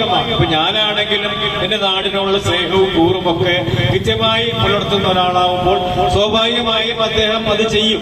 പക്ഷേ അത് തിരിച്ചറിഞ്ഞ് അതിന് വേണ്ട ഒരു സംവിധാനം ഉണ്ടാക്കേണ്ടത് തീർച്ചയായും MLAയും MPയും ഒക്കെയാണ്. ജനങ്ങളുടെ പ്രശ്നങ്ങളിൽ ഇടപെടുവാനുള്ള കഴിവ് ഈ രണ്ടാളുകൾക്കുമുണ്ട്. അവര് മോശക്കാരാണെന്ന് എന്റെ ആദ്യത്തെ പ്രസംഗത്തിൽ തന്നെ ഞാൻ പറഞ്ഞു കഴിഞ്ഞാൽ എനിക്ക് പുഴത്തലിനെ കുറിച്ച് അല്ലെങ്കിൽ MP ആന്റണിയെ കുറിച്ചൊന്നും യാതൊരു ആക്ഷേപമുള്ള ആളല്ല. അപ്പൊ അവര് അവരുടേതായ ചില രീതികളിൽ പ്രവർത്തിക്കുമ്പോൾ ഗവൺമെന്റ് തലത്തിലാണ് ഇതിന് സംവിധാനങ്ങൾ ഉണ്ടാകേണ്ടത്. അത് ഇരാറ്റുപേട്ട താലൂക്ക് ആശുപത്രി ആണെങ്കിലും അല്ലെങ്കിൽ മിനി സിവിൽ സ്റ്റേഷൻ ആണെങ്കിലും ഏത് കാര്യത്തിലാണെങ്കിലും അത് നീക്കുപോക്ക് ഉണ്ടാക്കുന്നത് ഗവൺമെന്റ് തലത്തിൽ ഒരു തീരുമാനം ഉണ്ടാകുമ്പോഴാണ്. നമുക്കറിയാം, മൾട്ടിസ്റ്റേറ്റ് കോപ്പറേറ്റീവ് ക്രെഡിറ്റ് സൊസൈറ്റി 195 കോടി രൂപ 10 വർഷക്കാലം കൊണ്ട് പലിശയില്ലാതെ ഇരാറ്റുപേട്ടയിലും പരിസര പ്രദേശത്തുള്ള പൂഞ്ഞാറും തീക്കോയിലും അല്ലെങ്കിൽ കാഞ്ഞിരപ്പള്ളിയിലും ഈ പ്രദേശത്തുള്ള സാധാരണ ആളുകൾക്കും കച്ചവടക്കാർക്കും പണം പലിശയില്ലാതെ 195 കോടി രൂപ നൽകുവാൻ സാധിച്ച കേരളത്തിലെ ഏക പട്ടണം ഇരാറ്റുപേട്ട. എനിക്ക് സധൈര്യം പറയാൻ സാധിക്കും. അത്രയും വലിയൊരു സംവിധാനത്തോടുകൂടി ഇരാറ്റുപേട്ട മുന്നോട്ട് പോകുമ്പോൾ തീർച്ചയായും ജനങ്ങളുടെ ആവശ്യം, വെൽഫെയർ പാർട്ടിയുടെ ആവശ്യം, മറ്റ് രാഷ്ട്രീയ പ്രസ്ഥാനങ്ങളുടെയൊക്കെ ആ ആവശ്യത്തോട് നിങ്ങൾ നമ്മുടെ ഈ സമരത്തിന് എല്ലാ പിന്തുണയും. തീർച്ചയായും ഈ സമരം 100% ശരിയാണ്. കാരണം അസീബിന്റെ പ്രസംഗത്തിൽ ഞാൻ ശ്രമിക്കുകയായിരുന്നു. അദ്ദേഹം ഏറ്റവും ഇസഡ് കാര്യങ്ങൾ ഈ ബസ് സ്റ്റാൻഡിനെ കുറിച്ചും ഇവർ സ്റ്റഡി ചെയ്ത കാര്യങ്ങൾ വിശദമായി സംസാരിച്ചു. ഇനി പല ആളുകൾ പ്രസംഗിക്കാനുണ്ട്. ഞാൻ എന്റെ പ്രസംഗം നീട്ടിക്കൊണ്ടുപോകുന്നതിന് തീർച്ചയായും ഈ സമരത്തിന് ഇരാറ്റുപേട്ട വ്യാപാരി സമൂഹത്തിന്റെ എല്ലാ അഭിവാദ്യയും പിന്തുണയും അറിയിച്ചുകൊണ്ട് ഇവിടെ അധികാര കേന്ദ്രങ്ങളിലിരിക്കുന്ന ഉദ്യോഗസ്ഥന്മാരുൾപ്പെടെ ഇവിടെ ശ്രമിച്ചുകൊണ്ടിരിക്കുന്നത്. നമുക്കറിയാം, ഒരു നാടിന്റെ സമ്പത്ത് എന്ന് പറയുന്നത് പൊതുമേഖലാ സ്ഥാപനമാണ്. ഒരു 10-12-15 കൊല്ലം മുമ്പ് എറണാകുളം ജില്ലയിലെ എറണാകുളം സോണലിലെ 2ാമത്തെ ഡിപ്പോ ആയിരുന്ന ഈരാറ്റുപേട്ട KSRTC ഡിപ്പോ എന്തിന്റെ പേരിലാണ് ഇവിടെ നഷ്ടമാക്കാം എന്ന് പറഞ്ഞുകൊണ്ട് ഇതിനെ സബ് ഡിപ്പോ ആക്കാനുള്ള ചില അധികാര കേന്ദ്രങ്ങളിൽ നടക്കുന്ന പണി എന്താണെന്ന് മനസ്സിലാകുന്നത്. നമുക്കറിയാം, ഈരാറ്റുപേട്ടയിലെ ഈ നാട് മുത്താണ്. ഈരാറ്റുപേട്ടയില് നമുക്കറിയാം, പ്രിയങ്കരനായ ഹസിയുടെ പ്രസംഗിച്ച പോലെ തന്നെ എൻ്റെ പല സുഹൃത്തുക്കളും പലനാട് മേഖലയിൽ താമസക്കാരുണ്ട്. അവരൊക്കെ ഈരാറ്റുപേട്ടയിൽ വന്ന് പണിയെല്ലാം കഴിഞ്ഞൊരു കാപ്പിയെല്ലാം കുടിച്ചു കഴിഞ്ഞ് അവർ 9 മണിക്കും 9:30 മണിക്കും കാത്തിക്കും. 9 മണിക്ക് ഒരു തലനാട് ബസ് ഉണ്ടായിരുന്നു, 9:30ക്കും ഉണ്ടായിരുന്നു. അതുപോലെ മലയോര പ്രദേശമായ അടിവാരം, ചോലത്തളം ഭാഗങ്ങളിലൊക്കെ ബസ്സുകളുണ്ടായിരുന്നു. ഈ ബസ്സുകളെല്ലാം വെട്ടിക്കുറച്ചുകൊണ്ട് ഏകദേശം 32ഓളം ബസ്സാണ് ഈരാറ്റുപേട്ട KSRTC ഡിപ്പോയ്ക്കുള്ളത്. 80 ബസ്സുകളും 75 ഷെഡ്യൂളുമുള്ള, എനിക്കറിയാം വ്യക്തമായിട്ട്, ഞാനൊക്കെ തെങ്കാശി യാത്ര ചെയ്യുമ്പോൾ ഇവിടെ 5:45 പോകും. രാത്രി 9:30 മണിക്ക് തെങ്കാശി ഈരാറ്റുപേട്ട ബസ് കാത്തുനിന്ന് ഞങ്ങൾ കയറി വരുമായിരുന്നു. ആ ഈരാറ്റുപേട്ടയിൽ നമുക്കറിയാം, ഒരു വികസനവും ഇല്ലാതെ മുരടിപ്പിച്ചുകൊണ്ട് ഈ അധികാര വർഗങ്ങളും ജനപ്രതിനിധികളും ഇങ്ങനെ നടക്കുമ്പോൾ എനിക്ക് എൻ്റെ പ്രിയപ്പെട്ട വെൽഫെയർ പാർട്ടിയുടെ നേതാക്കന്മാരോട് പറയാനുള്ളത്, അസീബിന്റെ പ്രസംഗത്തിൽ പറഞ്ഞ പോലെ നട്ടലുള്ള ഒരു പ്രസ്ഥാനത്തിന്റെ വക്താക്കളാണ് നിങ്ങൾ എന്ന് ഞാൻ ആധികാരികമായി ഇവിടെ സൂചിപ്പിക്കുന്നു. കാരണം ഇവിടെ ഒരു രാഷ്ട്രീയ പാർട്ടിക്കാരെയും ഈ സംരംഭത്തിൽ നമ്മൾ കണ്ടിട്ടില്ല. നമ്മുടെ നാട്ടിൽ എന്താണ് ഒരു വികസനവുമില്ല. തീവ്രവാദ റിക്രൂട്ട്മെന്റ് നടക്കുന്നു. അതുകൊണ്ട് യാതൊരു കാരണവശാലും ആ ആഭ്യന്തര കാര്യാലയത്തിന്റെ ആ സ്ഥലം യാതൊരു കാരണവശാലും വിട്ടുതരാൻ പറ്റില്ല എന്ന് പറഞ്ഞുകൊണ്ട് കോട്ടയം SUJ കാർത്തികേയ ഉൾപ്പെടെ ഈരാറ്റുപേട്ട മുനിസിപ്പാലിറ്റി എന്തെങ്കിലും അടിസ്ഥാന സൗകര്യങ്ങളുണ്ടോ എന്ന് നമ്മളൊക്കെ മനസ്സിലാക്കേണ്ടിയിരിക്കുന്നു. പല പ്രദേശങ്ങളിൽ വരുന്ന ആൾക്കാർക്ക് സത്യത്തിൽ മൂത്രമൊഴിക്കുവാൻ പോലും ഈ മുനിസിപ്പാലിറ്റി സൗകര്യമില്ല. നമ്മൾ തിരിച്ചറിയണം. നാണം കെട്ട ഭരണം ആര് ഭരിച്ചാലും അടിസ്ഥാന സൗകര്യങ്ങൾ ഒന്നുമില്ലാത്ത ഈ മുനിസിപ്പാലിറ്റി, ഈ KSRTCയുടെ അവസ്ഥ എന്താ? എന്റെയൊക്കെ ബാല്യകാലം ഞാൻ ഓർത്തു പോവുകയാണ്. ഇവിടെ മലക്കമ്പറ്റ കഴിയും. അതുപോലെ ഈ ഹോട്ടലൊക്കെ ഒരുപാട് ബിസിനസ് ചെയ്യുന്ന കച്ചവട സെന്ററായിരുന്നു. അന്ന് KSRTCയിൽ 19 ബസ്സുകൾ, കേരളത്തിലെ ഏറ്റവും നല്ല യൂണിറ്റ് ഈരാറ്റുപേട്ട യൂണിറ്റായിരുന്നു. ഇന്ന് നാളെ തോന്നിപ്പോവും ഈ ഡിപ്പോയുടെ അവസ്ഥ കാണുമ്പോൾ. ഇരുട്ടടങ്ങിൽ ബെഡ് ലൈറ്റ് പോലും, ബെഡ് വെളിച്ചം പോലും ഇല്ലാത്ത KSRTC തൊട്ടടുത്തിടക്കുന്ന സംസ്ഥാനമായ തമിഴ്നാട്ടിലേക്ക് ചെന്നാൽ അവിടെയും ഗവൺമെന്റ് KSRTC സർവീസ് നടത്തുന്നുണ്ട്.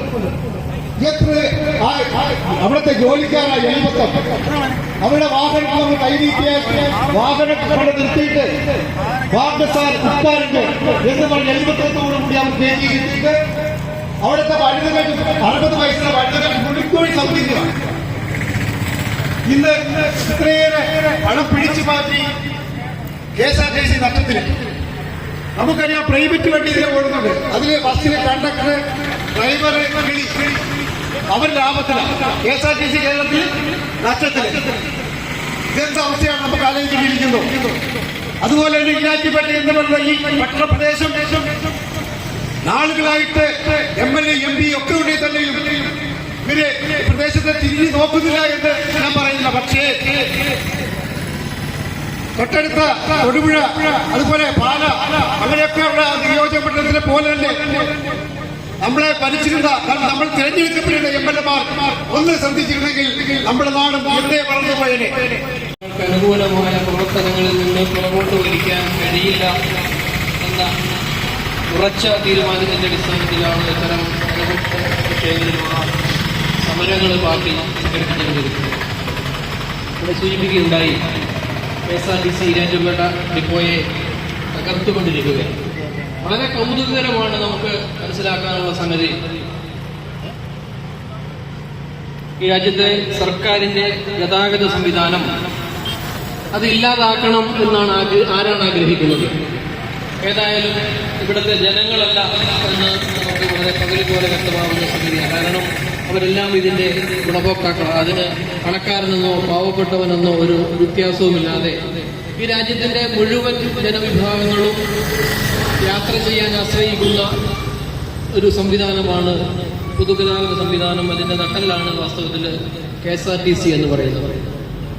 അതിനെ തകർക്കുക എന്നുള്ളത് ഏതോ ദുഷ്ടശക്തികൾ, ഇവിടെ പലരും സൂചിപ്പിച്ചതുപോലെ ഏതൊക്കെയോ ദുഷ്ടശക്തികൾ അതിന്റെ പിന്നിൽ പണിയെടുത്തുകൊണ്ടിരിക്കുകയാണ്. തീർച്ചയായും ഒരു വലിയ ഉദ്ദേശമാണോ അതിന്റെ പിന്നിലുള്ളത് എന്ന് നമുക്ക് ന്യായമായും സംശയിക്കേണ്ടി വരും. കാരണം ഇപ്പോഴത്തെ ട്രെൻഡ് എന്ന് പറയുന്നത് പൊതു സംവിധാനങ്ങളെയൊക്കെ ഇല്ലാതാക്കുക, അത് സ്വകാര്യ കുത്തകകൾക്ക് കൈമാറുക എന്നത് വലിയൊരു അജണ്ട രാജ്യവ്യാപകമായി നടക്കുന്നുണ്ട്. നമുക്കറിയാം, കഴിഞ്ഞ മോഡി ഗവൺമെന്റിലൊക്കെ ഡിസ്ഇൻവെസ്റ്റ്മെന്റിന് പ്രത്യേക ഒരു മന്ത്രി തന്നെ, ഒരു വകുപ്പ് തന്നെ ഏർപ്പെടുത്തിക്കൊണ്ടാണ് അവരതിന്റെ പ്രവർത്തനങ്ങൾ നടത്തിയത് നമ്മൾ മനസ്സിലാക്കുക. അതായത് വിൽക്കാൻ വേണ്ടി ഒരു മന്ത്രി, വിൽക്കാൻ വേണ്ടി ഒരു മന്ത്രാലയം. കാരണം ഈ രാജ്യത്ത് നല്ല നിലയിൽ പ്രവർത്തിച്ചുകൊണ്ടിരിക്കുന്ന, ലാഭകരമായി പ്രവർത്തിച്ചുകൊണ്ടിരിക്കുന്ന നവരത്ന കമ്പനികളെയൊക്കെയാണ് ആ മന്ത്രാലയം വിറ്റുകളഞ്ഞത്. നമുക്കറിയാം, പെട്രോളിയം മേഖലയിൽ പ്രവർത്തിച്ചുകൊണ്ടിരിക്കുന്ന നവരത്നങ്ങൾ, നവരത്ന കമ്പനികൾ എന്ന് പറഞ്ഞാൽ കോടാനുകോടി രൂപ ലാഭമുണ്ടാക്കുന്ന കമ്പനികളാണ്. അതുപോലും യാതൊരു ലജ്ജയുമില്ലാതെ സ്വകാര്യ കമ്പനികൾക്ക് മറിച്ചു വിറ്റു കൊടുത്തുകൊണ്ട് തുടങ്ങിയ ഒരു വലിയ ഒരു പ്രവൃത്തി, അത് ചെറിയ ചെറിയ സർക്കാരുകളും താഴേക്ക് വരുമ്പോൾ സംസ്ഥാന സർക്കാരുകളും ഒക്കെ ചാണിന് ചാണായും മുഴത്തിന് മുഴമായും ഒക്കെ ഇന്ന് നടപ്പിലാക്കിക്കൊണ്ടിരിക്കുക. നമ്മൾ കഴിഞ്ഞ മാസം വായിച്ചു മണിയാർ എന്ന് പറയുന്ന ഒരു ജലവൈദ്യുത പദ്ധതി. മണിയാർ ജലവൈദ്യുത പദ്ധതി താരതമ്യേന ചെറിയ രീതിയിലുള്ള ഉത്പാദനം നടത്തുന്ന ജലവൈദ്യുത പദ്ധതിയാണ്. 12 കിലോവാട്ടോ മെഗാവാട്ടോ അങ്ങനെ എങ്ങാണ്ടുമാണ് അതിന്റെ ഉത്പാദന ശേഷി. അത് കഴിഞ്ഞ 25 വർഷക്കാലമായി നമ്മുടെ ഭരണകൂടങ്ങളൊക്കെ വളരെ മനോഹരമായി നമ്മുടെ മുമ്പിൽ അവതരിപ്പിച്ച BOT എന്ന് പറയുന്നൊരു സംവിധാനമുണ്ട്. Build operate transfer. സർക്കാരിന് നിർമ്മിക്കാൻ പണമില്ലാത്തത് കൊണ്ട് സ്വകാര്യ കമ്പനികൾ നിർമ്മിക്കുന്നു. അവരുടെ ആ മുടക്കുമുതല് തിരിച്ചു കിട്ടാൻ വേണ്ടി അവർക്ക് ഒരു നിശ്ചിത കാലയളവ് ഓപ്പറേറ്റ് ചെയ്യാൻ അനുവദിക്കുന്നു, BOI. ഇനി ഒരു T ഉണ്ട്, നിശ്ചിത കാലയളവ്. ഗവൺമെന്റ് സർക്കാരും ഇരു കക്ഷികളും കൂടി തീരുമാനിക്കുന്ന ഒരു കാലയളവിന് ശേഷം അത് സ്വാഭാവികമായും പൊതുമുതലായി മാറേണ്ടതാണ്. അതിനെയാണ് BOT എന്ന പേരിൽ. ആ കാലഘട്ടത്തിലെ പൗരപ്രമുഖരും ജനനായകരും ഒക്കെ എതിർത്ത ഒരു സംഗതിയാണെന്നുള്ള അവസ്ഥ അവിടെ നിൽക്കട്ടെ. ഒരു നിശ്ചിത കാലയളവിനുള്ളിൽ അത് കൈമാറി പൊതുമുതലാക്കി മാറ്റണം എന്നുള്ള ആ ഒരു നയം നമ്മൾ അന്ന് വായിച്ചതാണ് പലപ്പോഴും. പക്ഷേ ഇന്ന് BOT എന്ന വ്യവസ്ഥ മാറിയിട്ട് ബിൽഡ് ഓപ്പറേറ്റ് ഓൺ, BOO എന്ന അവസ്ഥയിലേക്ക്. അതായത് ആ മണിയാരം സംഭവിച്ചത് ആ കമ്പനിക്ക് നഷ്ടമാണ് എന്ന് ആരാ പറയുന്നത്? നമ്മളെ ഭരിക്കുന്ന, നമ്മൾ തെരഞ്ഞെടുത്തയച്ച മന്ത്രിമാരെന്നും MLA-മാരെന്നും ഒക്കെ വിളിക്കുന്ന ആളുകൾ പറയുകയാണ്, 25 കൊല്ലം മുമ്പ് മണിയാർ എന്ന് പറയുന്ന ഒരു പദ്ധതി ഈ രാജ്യത്തെ ഒരു കമ്പനി, കാർബോറണ്ടം എന്നാണ് പേര്, കാർബോറണ്ടം യൂണിവേഴ്സൽ എന്ന് പറയുന്ന കമ്പനി 25 കൊല്ലം മുമ്പ് തങ്ങളുടെ പോക്കറ്റിൽ കിടന്ന് പൈസ കൊണ്ട് ആരംഭിച്ച ആ പദ്ധതി 25 വർഷം കഴിഞ്ഞിട്ടും അവർക്ക് ലാഭമുണ്ടാക്കാൻ കഴിഞ്ഞിട്ടില്ല എന്ന് നമ്മുടെ രാജ്യത്തെ നിക്ഷേപ സൗഹൃദമാക്കാൻ നടക്കുന്ന ഒരു മന്ത്രി അത് വ്യക്തമായി പറയുകയാണ്. കമ്പനിക്ക് വേണ്ടി സംസാരിക്കുന്ന മന്ത്രിമാര്, കമ്പനിക്ക് വേണ്ടി സംസാരിക്കുന്ന അധികാരികളൊക്കെയാണ് വാസ്തവത്തിൽ ഈ രാജ്യത്തിന്റെ ശാപം എന്ന് നമ്മൾ തിരിച്ചറിയേണ്ടതാണ്. ഈ KSRTC സംബന്ധിച്ചിടത്തോളം നമുക്കറിയാം, എല്ലാ നഗരത്തിന്റെയും സുപ്രധാനമായ കണ്ണായ സ്ഥലങ്ങളിൽ ഏക്കർ കണക്കിന് ഭൂമി സ്വന്തമായുള്ള സംവിധാനമാണ് KSRTC എന്ന് പറയുന്നത്. നമുക്കറിയാം, KSRTC നമ്മുടെയൊക്കെ ഓർമ്മ വെച്ച കാലം മുതൽ കേൾക്കുന്ന ഒരു പല്ലവിയാണ്, അത് നഷ്ടത്തിലാണ് എന്നുള്ളത്. ആയിക്കൊള്ളട്ടെ, നമുക്കറിയാം ഒരുപക്ഷെ നഷ്ടത്തിലായിരിക്കാം. കാരണം ഒരു ബസ്സിന് ഏതാണ്ട് 11.5 ഉദ്യോഗസ്ഥരോ മറ്റോ ഉണ്ടെന്നാണ് പറയുന്നത്. നമുക്ക് അതിനെക്കുറിച്ച് കൃത്യമായി ആധികാരികമായി അറിയില്ല. 11-ലധികം ഉദ്യോഗസ്ഥർ ബസ് ഓടിക്കുവാൻ നിശ്ചയിച്ചു കഴിഞ്ഞാൽ സ്വാഭാവികമായി നഷ്ടത്തിൽ തന്നെ കലാശിക്കുന്നുള്ളൂ. അത് നമുക്ക് അഭിപ്രായ വ്യത്യാസമില്ല. കാരണം ഒരുപാട് പേര് അതുകൊണ്ട് ജീവിക്കുന്നുണ്ട്. തൊഴിലാളികൾ മാത്രമല്ല, ഉദ്യോഗസ്ഥരും മന്ത്രിമാരും രാഷ്ട്രീയക്കാരും ഒക്കെ ഇടനിലക്കാരും ഒക്കെ ആ സംവിധാനം കൊണ്ട് ജീവിക്കുന്നുണ്ട് എന്ന വസ്തുത നമ്മൾ നിഷേധിക്കുന്നില്ല. സ്വാഭാവികമായും KSRTC നഷ്ടത്തിലേക്ക് പോകാൻ സാധ്യതയുണ്ട്. പക്ഷെ നഷ്ടത്തിലാണ് എങ്കിലും നമുക്കറിയാം, നമ്മൾ കൃത്യമായി മനസ്സിലാക്കേണ്ടതുണ്ട്. പൊതുമേഖലാ സംവിധാനങ്ങൾ എന്ന് പറയുന്നത് ലാഭത്തിൽ ഓടിക്കാനുള്ള സംവിധാനത്തിന്റെ പേരല്ല. ഈ രാജ്യത്തെ ഭരണകൂടങ്ങള് ജനങ്ങൾക്ക് കൃത്യമായി നൽകേണ്ട, ഭരണപരമായി അവർക്ക് ജനങ്ങൾക്ക് ലഭിക്കേണ്ട അവകാശങ്ങളുടെ ഭാഗമായിട്ടാണ് ഇത്തരം സംവിധാനങ്ങൾ നമ്മൾ മനസ്സിലാക്കേണ്ടത്. KSRTC ലാഭത്തിലാകണമെന്ന് ഇവിടെ ആർക്കും വാശിയില്ല. വെൽഫെയർ പാർട്ടിക്കൊന്നും അത്ര വാശിയൊന്നുമില്ല. കൃത്യമായി ഗവൺമെന്റ് പണം മുടക്കി അത് മെച്ചപ്പെട്ട രീതിയിൽ മുന്നോട്ട് കൊണ്ടുപോവുക എന്നുള്ളത് ഗവൺമെന്റിന്റെ ബാധ്യതയാണ്.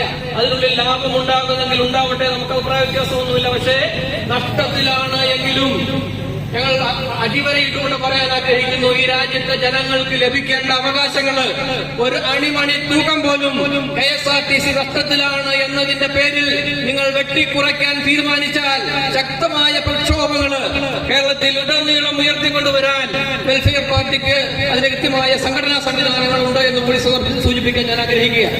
നമുക്കറിയാം, വിദ്യാഭ്യാസം നഷ്ടമാണ് എന്ന് പറഞ്ഞാൽ അത് നമുക്ക് ഈ രാജ്യത്തിന് വിദ്യാഭ്യാസ സ്ഥാപനങ്ങൾ ഗവൺമെന്റ് തലത്തിൽ തുടങ്ങേണ്ട എന്നാണ് അതിനർത്ഥം.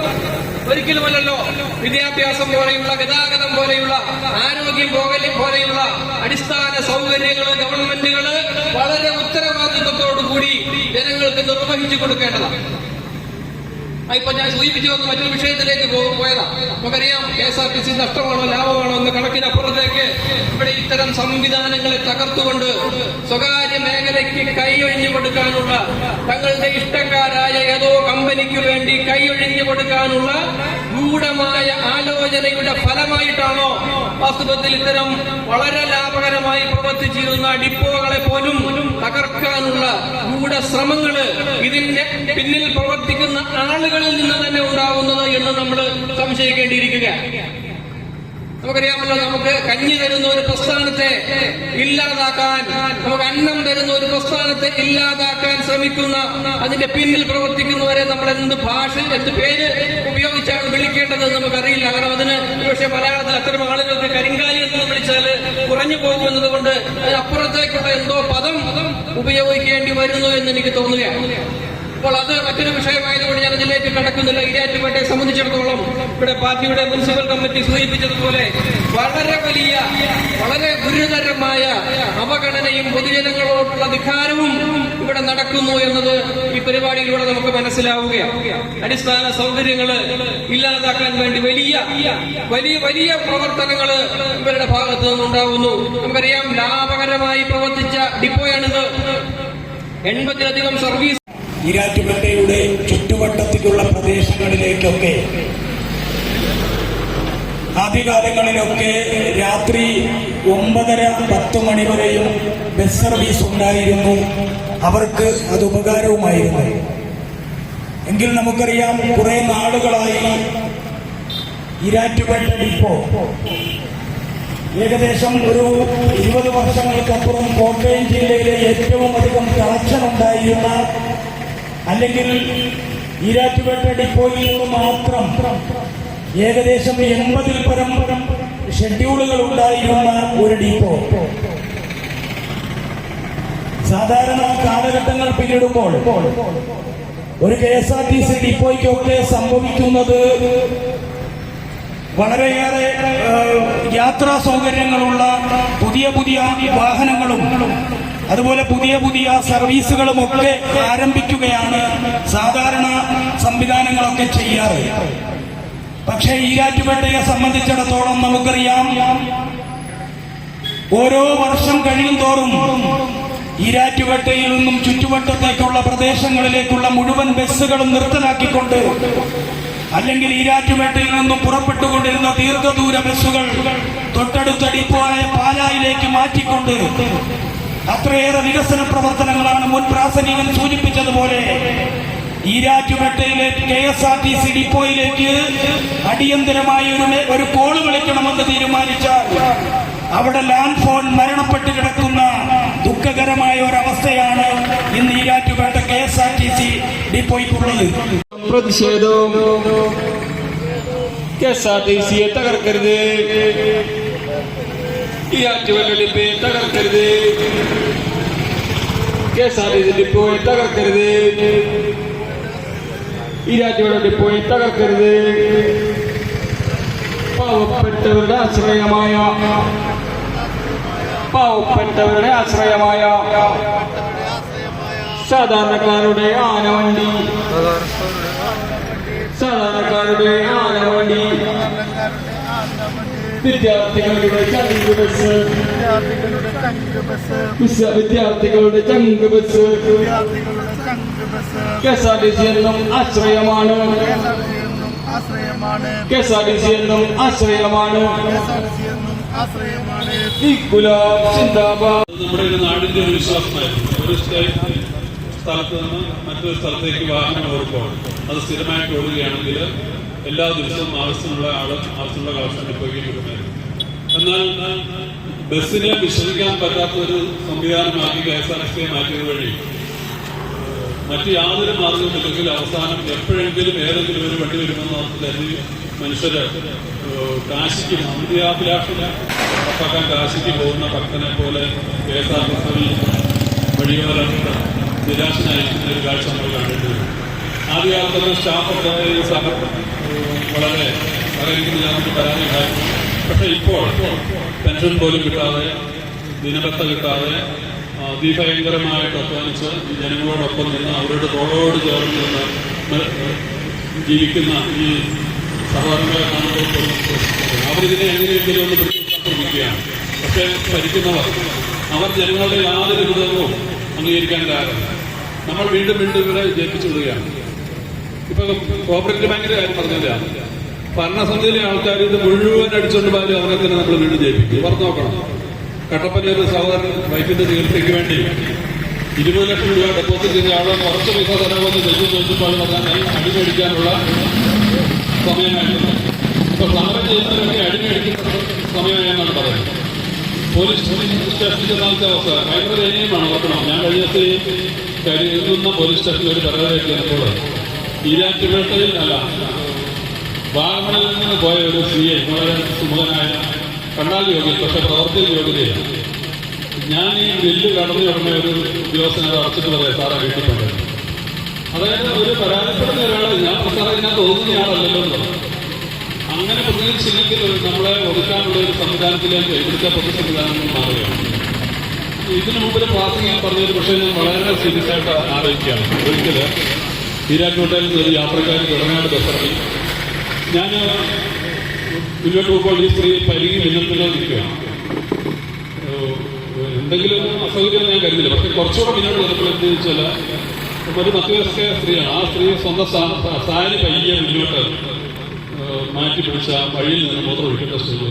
ഈരാറ്റുപേട്ടയിൽ സംബന്ധിച്ച് ഒരു ബസ്സിൽ കയറി യാത്ര ചെയ്തിട്ട് പോയ ഒരാളുടെ അവസ്ഥയാണ് നമ്മൾ ഓർമ്മ. ഞാൻ പെട്ടെന്ന് തിരിഞ്ഞു.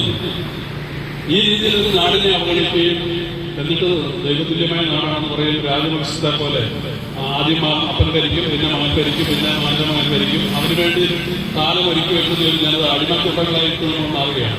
കോട്ടയത്ത് രാജകീയ യാത്രയ്ക്ക് ഇടയ്ക്ക് നമ്മുടെ ഒരു MP അദ്ദേഹത്തെ ഇപ്പം പ്രിസറിക്കേറ്റ് വെച്ചു. കാരണം റബ്ബർ കർഷകരുടെ ഒരു കാര്യം മിണ്ടിപ്പോയി. റബ്ബർ എന്ന് പറഞ്ഞുകൊണ്ട് ആ മനുഷ്യന് നമ്മുടെ ഉഗ്രപ്രഭാവിയായ പേര് പറഞ്ഞാൽ പെട്ടെന്ന് പോകുന്നതുകൊണ്ട് ഉഗ്രപ്രഭാവിയായ നമ്മുടെ ഭരണാധികാരി കല്ലുട്ടി കാണിക്കുകയും. എന്നാൽ ഞാനന്ന് ഓർക്കുകയാണ്, ഒരു സാമാന്യ ബുദ്ധി ഉണ്ടായിരുന്നതിൽ ആ എത്തിക്ക് ഞാൻ ജനത്തിന് വേണ്ടി ഒന്നുകൂടെ തോന്നിക്കുന്നത് വീണ്ടും ജയിപ്പിച്ചത്. പക്ഷെ അദ്ദേഹം പഞ്ചവലിച്ച് ഉണക്കി മാറിയിരുന്നു. പക്ഷേ ഇലക്ഷനിൽ ജനം പണി കൊടുത്തു. ഇപ്പോൾ അവരുടെ അടുത്ത നേതാവ് അവരുടെ സമ്മേളനത്തിലേക്കുള്ള കാര്യങ്ങളാണ് പോകുന്നത്. അതുകൊണ്ട് ജനകീയമായ കാര്യങ്ങളിൽ ജനത്തോടൊപ്പം നിന്നുകൊണ്ട് ഈരാറ്റുപേട്ടയുടെ പൊതുജീവിതത്തെയും ജീവിത നിലവാരങ്ങളെ ഉയർത്തുന്നതിന് വേണ്ടി നടത്തുന്ന ഈ സമരത്തിൽ എല്ലാവിധ നന്ദി അർപ്പിച്ചുകൊണ്ട് ഞാൻ നമുക്കറിയാം, നൂറുകണക്കിന് വാഹനങ്ങൾ ഷെഡ്യൂൾ ചെയ്ത് സംസ്ഥാനത്തിന്റെയും അന്തർ സംസ്ഥാനത്തിന്റെയും വിവിധ പ്രദേശങ്ങളിലേക്ക് ആളുകൾ വളരെ സ്വാതന്ത്ര്യത്തോടെ സഞ്ചരിച്ചുകൊണ്ടിരുന്ന ഒരു അവസ്ഥയിൽ നിന്ന് ഇന്ന് വളരെ ചുരുങ്ങിയ സർവീസുകളെ ഈരാറ്റുപേട്ട ഡിപ്പോ ക്രമീകരിച്ചിട്ടുള്ളൂ, നടത്തുന്നുള്ളൂ എന്ന് നമുക്ക് മനസ്സിലാക്കുവാൻ പറ്റും. മറ്റു ഡിപ്പോകളൊക്കെ കൂടുതൽ വാഹനങ്ങൾ എത്തുകയും കൂടുതൽ ഡിപ്പോകൾ വരികയും ചെയ്യുമ്പോൾ എന്തുകൊണ്ട് ഈരാറ്റുപേട്ട ഡിപ്പോയെ തകർക്കുവാൻ ഗവൺമെന്റ് ലക്ഷ്യം വയ്ക്കുന്നു? അധികാരികൾ തയ്യാറാകുന്നു. അതിനൊരു ചെറിയ ഉത്തരമുണ്ട്. ഈരാറ്റുപേട്ടയിലെ ജനങ്ങൾ ഒന്നിച്ചു നിൽക്കാത്തത് കൊണ്ടാണോ എന്ന് വെൽഫെയർ പാർട്ടിക്ക് സംശയം. ജനങ്ങളെ ഒന്നിച്ചു നിർത്തുവാൻ വേണ്ടി തന്നെയാണ് വെൽഫെയർ പാർട്ടി ഇന്ന് ഇവിടെ രാപ്പകൽ സമരം നടത്തുന്നത്. കഴിഞ്ഞ ഒരു മാസമായി ഇതുമായി ബന്ധപ്പെട്ട് പല പരിപാടികൾ, ഇതിനു മുമ്പ് ഒരു ജീപ്പ് യാത്ര ഈരാറ്റുപേട്ടയുടെ മലയോര മേഖലകളിലേക്കൊക്കെ അവിടെയുള്ള വില്ലേജ് ഓഫീസുകൾ, സർക്കാർ ഓഫീസുകൾ കയറിയിറങ്ങി ഈരാറ്റുപേട്ടയിലെ KSRTC ഡിപ്പോയെ സംരക്ഷിക്കേണ്ടതിന്റെ ആവശ്യകതയെക്കുറിച്ച് നമ്മുടെ പ്രവർത്തക അധികാരികളെ കാണുകയും സംസാരിക്കുകയും ജനങ്ങളെ ബോധവൽക്കരിക്കുകയും ചെയ്തു. ഒരു പൊതുഗതാഗത സംവിധാനം എന്ന് പറയുന്നത് ആ രാജ്യത്തിന്റെ വികസനത്തിന്റെ, ആ നാടിന്റെ വികസനത്തിന്റെ, ആ പ്രദേശത്തെ വികസനത്തിന്റെ ഒരു മുഖമുദ്രയാണ്. ഇന്ത്യൻ റെയിൽവേയെ സംബന്ധിച്ച് ഇന്ത്യയുടെ ചാലക ശക്തി എന്നാണ് അതിനെ വിശേഷിപ്പിക്കുന്നത്.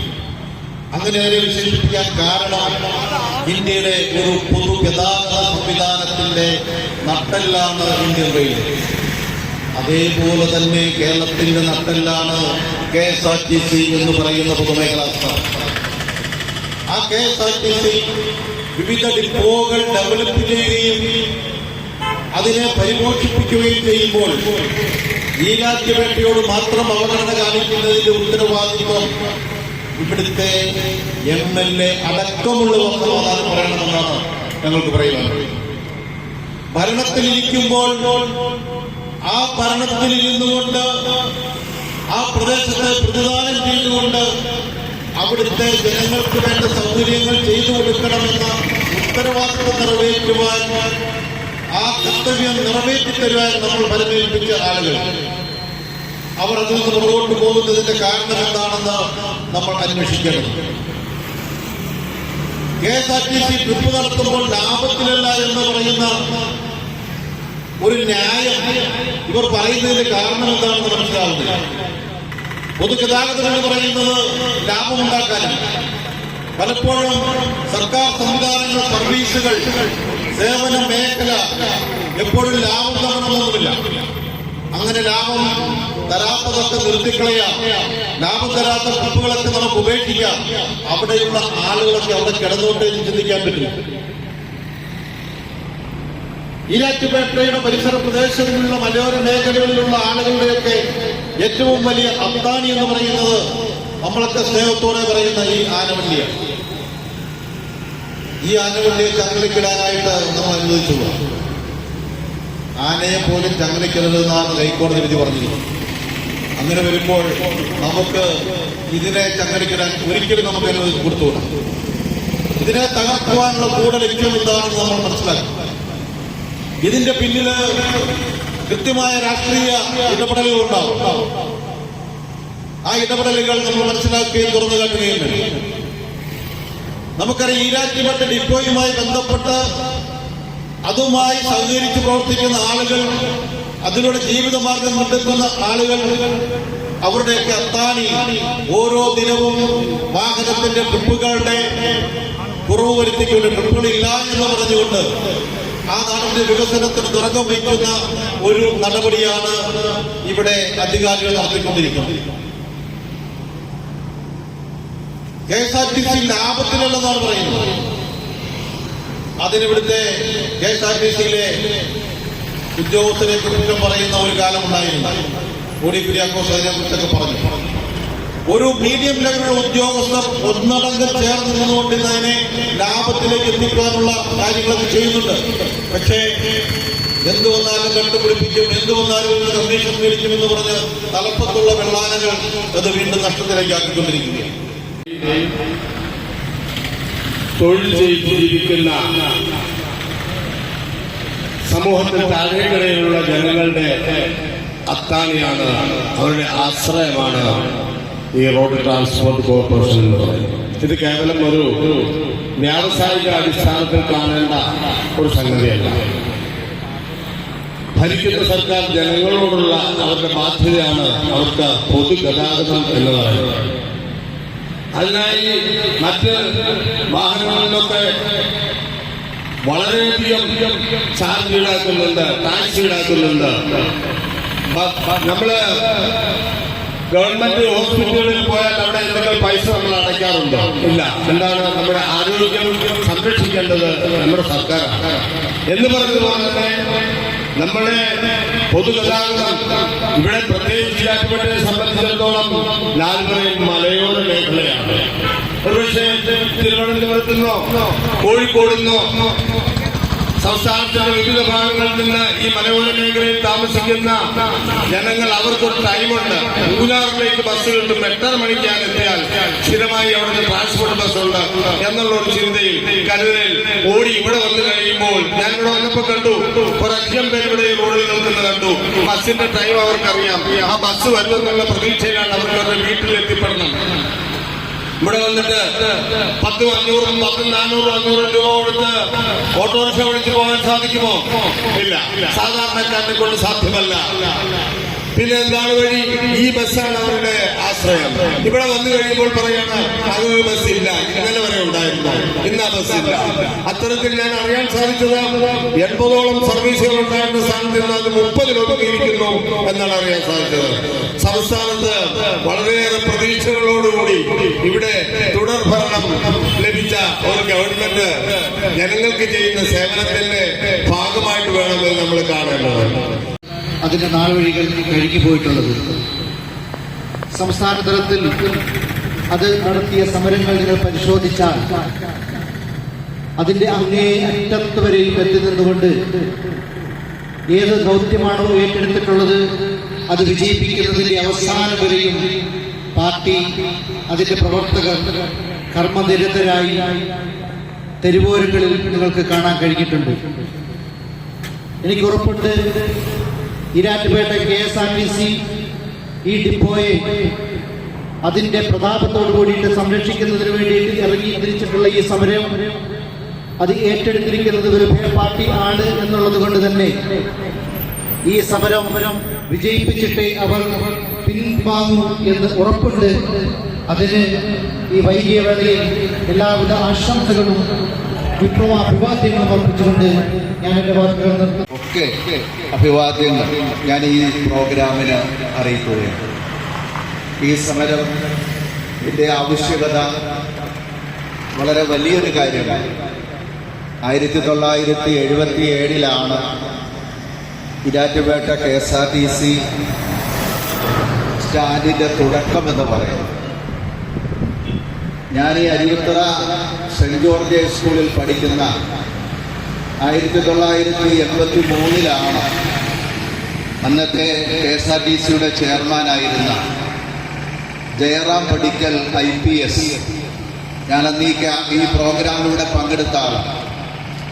അദ്ദേഹമാണ് നവീകരിച്ച ഈരാറ്റുപേട്ട KSRTC ബസ് സ്റ്റാൻഡിന്റെ ഉദ്ഘാടനം നിർവഹിച്ചത്. 1987 ഇതൊരു ഡിപ്പോയായി ഉയർത്തുകയുണ്ടായി. അപ്പോൾ നമുക്കറിയാം ഏകദേശം 50 വർഷത്തെ ചരിത്രമുണ്ട് ഈരാറ്റുപേട്ട KSRTC സ്റ്റാൻഡിന്. ഇവിടെ പറഞ്ഞതുപോലെ 2 ഏക്കർ 80 സെന്റ് സ്ഥലം ഉള്ള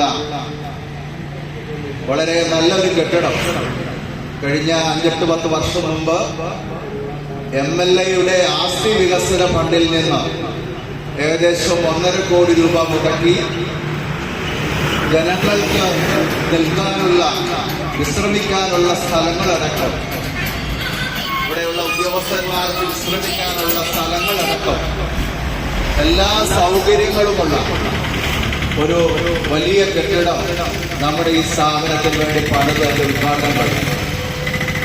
അതുപോലെ ഇവിടെ സൂചിപ്പിച്ചതുപോലെ 19ഓളം ബസ് സർവീസുകൾ കേരളത്തിലെ വിവിധ പ്രദേശങ്ങളിലേക്ക്, മലയോര പ്രദേശങ്ങളിലേക്കൊക്കെ ഇവിടുന്ന് സർവീസ് നടത്തിക്കൊണ്ടിരുന്നതാണ്. എന്നാൽ കോവിഡ് ബാധയ്ക്ക് ശേഷം ഈരാറ്റുപേട്ട ഈ സ്റ്റാൻഡിൽ നിന്ന് ഓപ്പറേറ്റ് ചെയ്യുന്ന പല ബസ്സുകളും ഇല്ലാതായി. ഇപ്പോൾ കേവലം 10-32 ബസ്സുകൾ മാത്രമാണ് നമ്മുടെ ഈ സ്റ്റാൻഡിൽ നിന്ന് സർവീസ് നടത്തുന്നത് എന്നതാണ് ഇവിടെ നമ്മുടെ വെൽഫെയർ പാർട്ടിയുടെ പ്രവർത്തകർ ഇറക്കിയ ലഘുലേഖയിൽ വളരെ വിശദമായി ആ കാര്യങ്ങൾ പറയുന്നുണ്ട്. എല്ലാ പ്രശ്നങ്ങളിലും ഇടപെട്ടത് പരിഹരിക്കാനുള്ള ധാർമ്മികമായ ഉത്തരവാദിത്തം അദ്ദേഹത്തിനുണ്ട്. അതുകൊണ്ട് ഞാൻ സുദീർഘമായി സംസാരിക്കുന്നില്ല. എനിക്ക് സൂചിപ്പിക്കാനുള്ളത്, ഇരാറ്റുപേട്ട ഈ KSRT സ്റ്റാൻഡ് 50 വർഷത്തോളം പഴക്കമുള്ള, ഒരുപാട് ലാഭത്തിൽ ഓടിയിരുന്ന നമ്മുടെ ഈ പൂഞ്ഞാർ നിയോജക മണ്ഡലത്തിന്റെ ഏറ്റവും പ്രധാനപ്പെട്ട ഇരാറ്റുപേട്ട, ഇവിടെ തൊട്ടടുത്തുള്ളത് ഒരുപാട് ടൂറിസ്റ്റ് കേന്ദ്രങ്ങളുണ്ട്. വാഗമൺ നമ്മുടെ അടുത്തുണ്ട്. അതുപോലെ എത്രയോ ടൂറിസ്റ്റ് കേന്ദ്രങ്ങളാണ് നമ്മുടെ ഈ പൂഞ്ഞാർ മണ്ഡലത്തിന്റെ ഈ മലയോര പ്രദേശങ്ങളിൽ ഉള്ളത്. ഒരുപാട് ടൂറിസ്റ്റുകൾ വരുന്ന സ്ഥലങ്ങളാണ്. അവിടേക്കൊക്കെ സർവീസ് നടത്തിക്കൊണ്ട് ഇപ്പൊ എല്ലാ മാസവും KSRTCയെ പിടിച്ചു നിർത്തുന്നത് സർക്കാരാണ്. സർക്കാർ ശമ്പളം കൊടുക്കാൻ പണമില്ലാത്ത KSRTCക്ക് മാസം 50 കോടിയും 25 കോടിയും ഒക്കെ കൊടുത്തിട്ടാണ് KSRTC ഉദ്യോഗസ്ഥന്മാർക്ക് ശമ്പളം കൊടുത്തുകൊണ്ടിരിക്കുന്നത്. ശരിക്കും വളരെ ലാഭകരമായി ഈ സർവീസുകൾ നമുക്ക് നടത്താവുന്നതാണ്. കേരളത്തിലെ KSRTC സ്റ്റാൻഡുകൾ എത്രയധികം നല്ല രീതിയിൽ ഉപയോഗപ്പെടുത്തിക്കൊണ്ട് കേരളത്തിലേക്ക് വരുന്ന വിനോദസഞ്ചാരികൾക്ക് അവസരങ്ങൾ ഉണ്ടാക്കി കൊടുത്തുകൊണ്ട് ഇപ്പോൾ KSRTC ടൂറിസ്റ്റ് മേഖലകളിലേക്കൊക്കെ സർവീസ് നടത്തുന്നുണ്ട്. അതുപോലെ വളരെ ലാഭകരമായി സർവീസ് നടത്താൻ KSRTCക്ക് സാധിക്കും. വളരെ കൃത്യനിഷ്ഠയോടുകൂടി ജനങ്ങൾക്ക് വേണ്ടിയുള്ള സർവീസായി നടത്തിക്കൊണ്ട് മറ്റ് ഒരു വിധത്തിലുള്ള ചിന്താഗതിയും ഇല്ലാതെ ജനങ്ങളെ ഒന്നായി കണ്ടുകൊണ്ട് നല്ല രീതിയിൽ സർവീസ് നടത്തുകയാണെങ്കിൽ KSRTCക്ക് വളരെ ലാഭകരമായി മുന്നോട്ട് പോകാൻ സാധിക്കും. അതിനുവേണ്ടിയുള്ള സംവിധാനങ്ങൾ ആവിഷ്കരിക്കണം. വർഷങ്ങളായി 8 വർഷത്തോളമായി KSRTCയുടെ പിന്നോക്ക് പോക്ക് എന്താണെന്ന് മനസ്സിലാക്കി എവിടെയാണോ കുറവുള്ളത് അത് പരിഹരിക്കുവാൻ വേണ്ടിയുള്ള നീണ്ട സമരത്തിന്റെ ഭാഗമായി 1 മാസം നീണ്ടു നിൽക്കുന്ന ക്യാമ്പയിന്റെ സമാപനം കുറിച്ചുകൊണ്ട് മുനിസിപ്പൽ കമ്മിറ്റിയുടെ നേതൃത്വത്തിൽ രാപ്പകൽ സമരം നടന്നു വരികയാണ്. നമുക്കറിയാം എന്തുകൊണ്ടാണ് ഇതുപോലുള്ള സമരങ്ങൾ നടക്കുന്നതിൻ്റെ പ്രസക്തി. ഈ പ്രദേശത്തുള്ള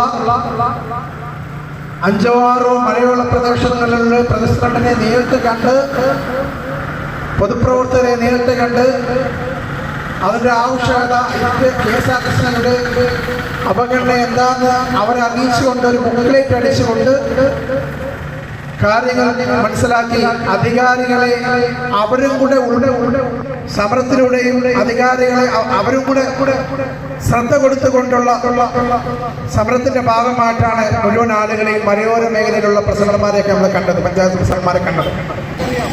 എറണാകുളം സോണിൽ തന്നെ 2-3 പ്രാവശ്യം അവാർഡ് കിട്ടിയ ഡിപ്പോയ്ക്കുള്ള അവാർഡ് കിട്ടിയ ഡിപ്പോയാണ് ഈ ഇരാറ്റുപേട്ട. എറണാകുളം സോൺ എന്ന് പറഞ്ഞാൽ പെരുമ്പാവൂരും തൊടുപുഴയും അതുപോലെ തന്നെ പാലായും കോട്ടയവും കുത്താട്ടുകുളവും ഇതുപോലുള്ള ഡിപ്പോകളിൽ ഏറ്റവും കൂടുതൽ കളക്ഷൻ നടത്തിക്കൊണ്ടിരുന്ന ഡിപ്പോയിൽ ഇപ്പോഴത്തെ അവസ്ഥ നമുക്കറിയാം. ഇതൊരു ഓപ്പറേറ്റിംഗ് സെന്ററാക്കി മാറ്റാനുള്ള നിഗൂഢമായ ഗൂഢാലോചനയിൽ അധികാരികളുടെയും ഉദ്യോഗസ്ഥരുടെയും പിടിപ്പുകേടിൽ ജനങ്ങളുടെ മുമ്പിൽ ജനങ്ങളുടെയും അധികാരികളുടെ മുമ്പിലും തുറന്നു കാണിക്കുക എന്നുള്ള ഏക ലക്ഷ്യത്തോടുകൂടിയാണ് ഈ സമരം നടന്നുകൊണ്ടിരിക്കുന്നത്. നമുക്കറിയാം 3 ഏക്കറോളം ഈ സ്ഥലമുണ്ട് KSRTCക്ക്. എന്തൊക്കെ വികസനങ്ങൾ ചെയ്യാം. ഈ പ്രദേശത്ത് ഇന്നലെ രാത്രി ഞങ്ങൾ ഇവിടെ നിൽക്കുമ്പോ ഒരു വെളിച്ചമില്ല. പട്ടികളുടെ കൂട്ടക്കരച്ചിൽ കാരണം ഇവിടെ ഭയങ്കര ബഹളം. ഒരു യാത്രക്കാരന് സ്വസ്ഥമായി കയറി നിൽക്കാൻ KSRTC 24 മണിക്കൂറും പ്രവർത്തിക്കുമ്പോ സ്വസ്ഥമായി ഇരിക്കുവാൻ വെളിച്ചമോ അതുപോലുള്ള സെക്യൂരിറ്റി സംവിധാനങ്ങളോ ഇല്ലാത്ത ഒരു KSRTC എന്തൊക്കെ സംവിധാനങ്ങൾ ഇവിടെ കൊണ്ടുവരാൻ കഴിയും. സ്റ്റേ ബസ്സുകളില്ല. നമുക്കറിയാം തലനാടും കൈപ്പള്ളിയും അടിവാരവും പറത്താനവും വാഗമണ്ണും രാത്രികാലങ്ങളിൽ പോയി സ്റ്റേ ചെയ്ത ശേഷം അവിടെയുള്ള ജീവനക്കാർക്ക് താമസിക്കുവാൻ വേണ്ടിയുള്ള സംവിധാനങ്ങൾ എല്ലാം കൊടുത്ത ശേഷം വെളുപ്പിനെ അവിടെ നിന്ന് ബസ്സുകൾ പുറപ്പെടും. അവിടെയുള്ള കുട്ടികൾക്കും തൊഴിലാളികൾക്കും ഉദ്യോഗസ്ഥർക്കും സാധാരണക്കാർക്കും എല്ലാവർക്കും ഈ ലോകത്തിന്റെ അല്ലെങ്കിൽ ഈരാറ്റുപേട്ട മാത്രമല്ല കേരളത്തിലെ പല ഭാഗത്തേക്കും യാത്ര ചെയ്യാൻ രാവിലെ തന്നെ യാത്ര ചെയ്യാനുള്ള സംവിധാനം നിലച്ചിരിക്കുകയാണ്. പല ആളുകളും ടാക്സിയും വിളിച്ചുകൊണ്ടാണ് പല പ്രദേശത്തേക്കും ഈരാറ്റുപേട്ട ഡിപ്പോയിലേക്ക് വരുന്നത്. ഇവിടെ വരുമ്പോൾ ബസ്സുകളില്ല. അതുപോലെ തന്നെ ബസ്സിന്റെ സമയം വിളിച്ചു ചോദിക്കണമെങ്കിൽ ഇവിടെ ലാൻഡ് ഫോൺ വർക്കിംഗ് അല്ല, BSNലുമായിട്ട് എന്തോ ചെറിയ പ്രശ്നത്തിലാണ്.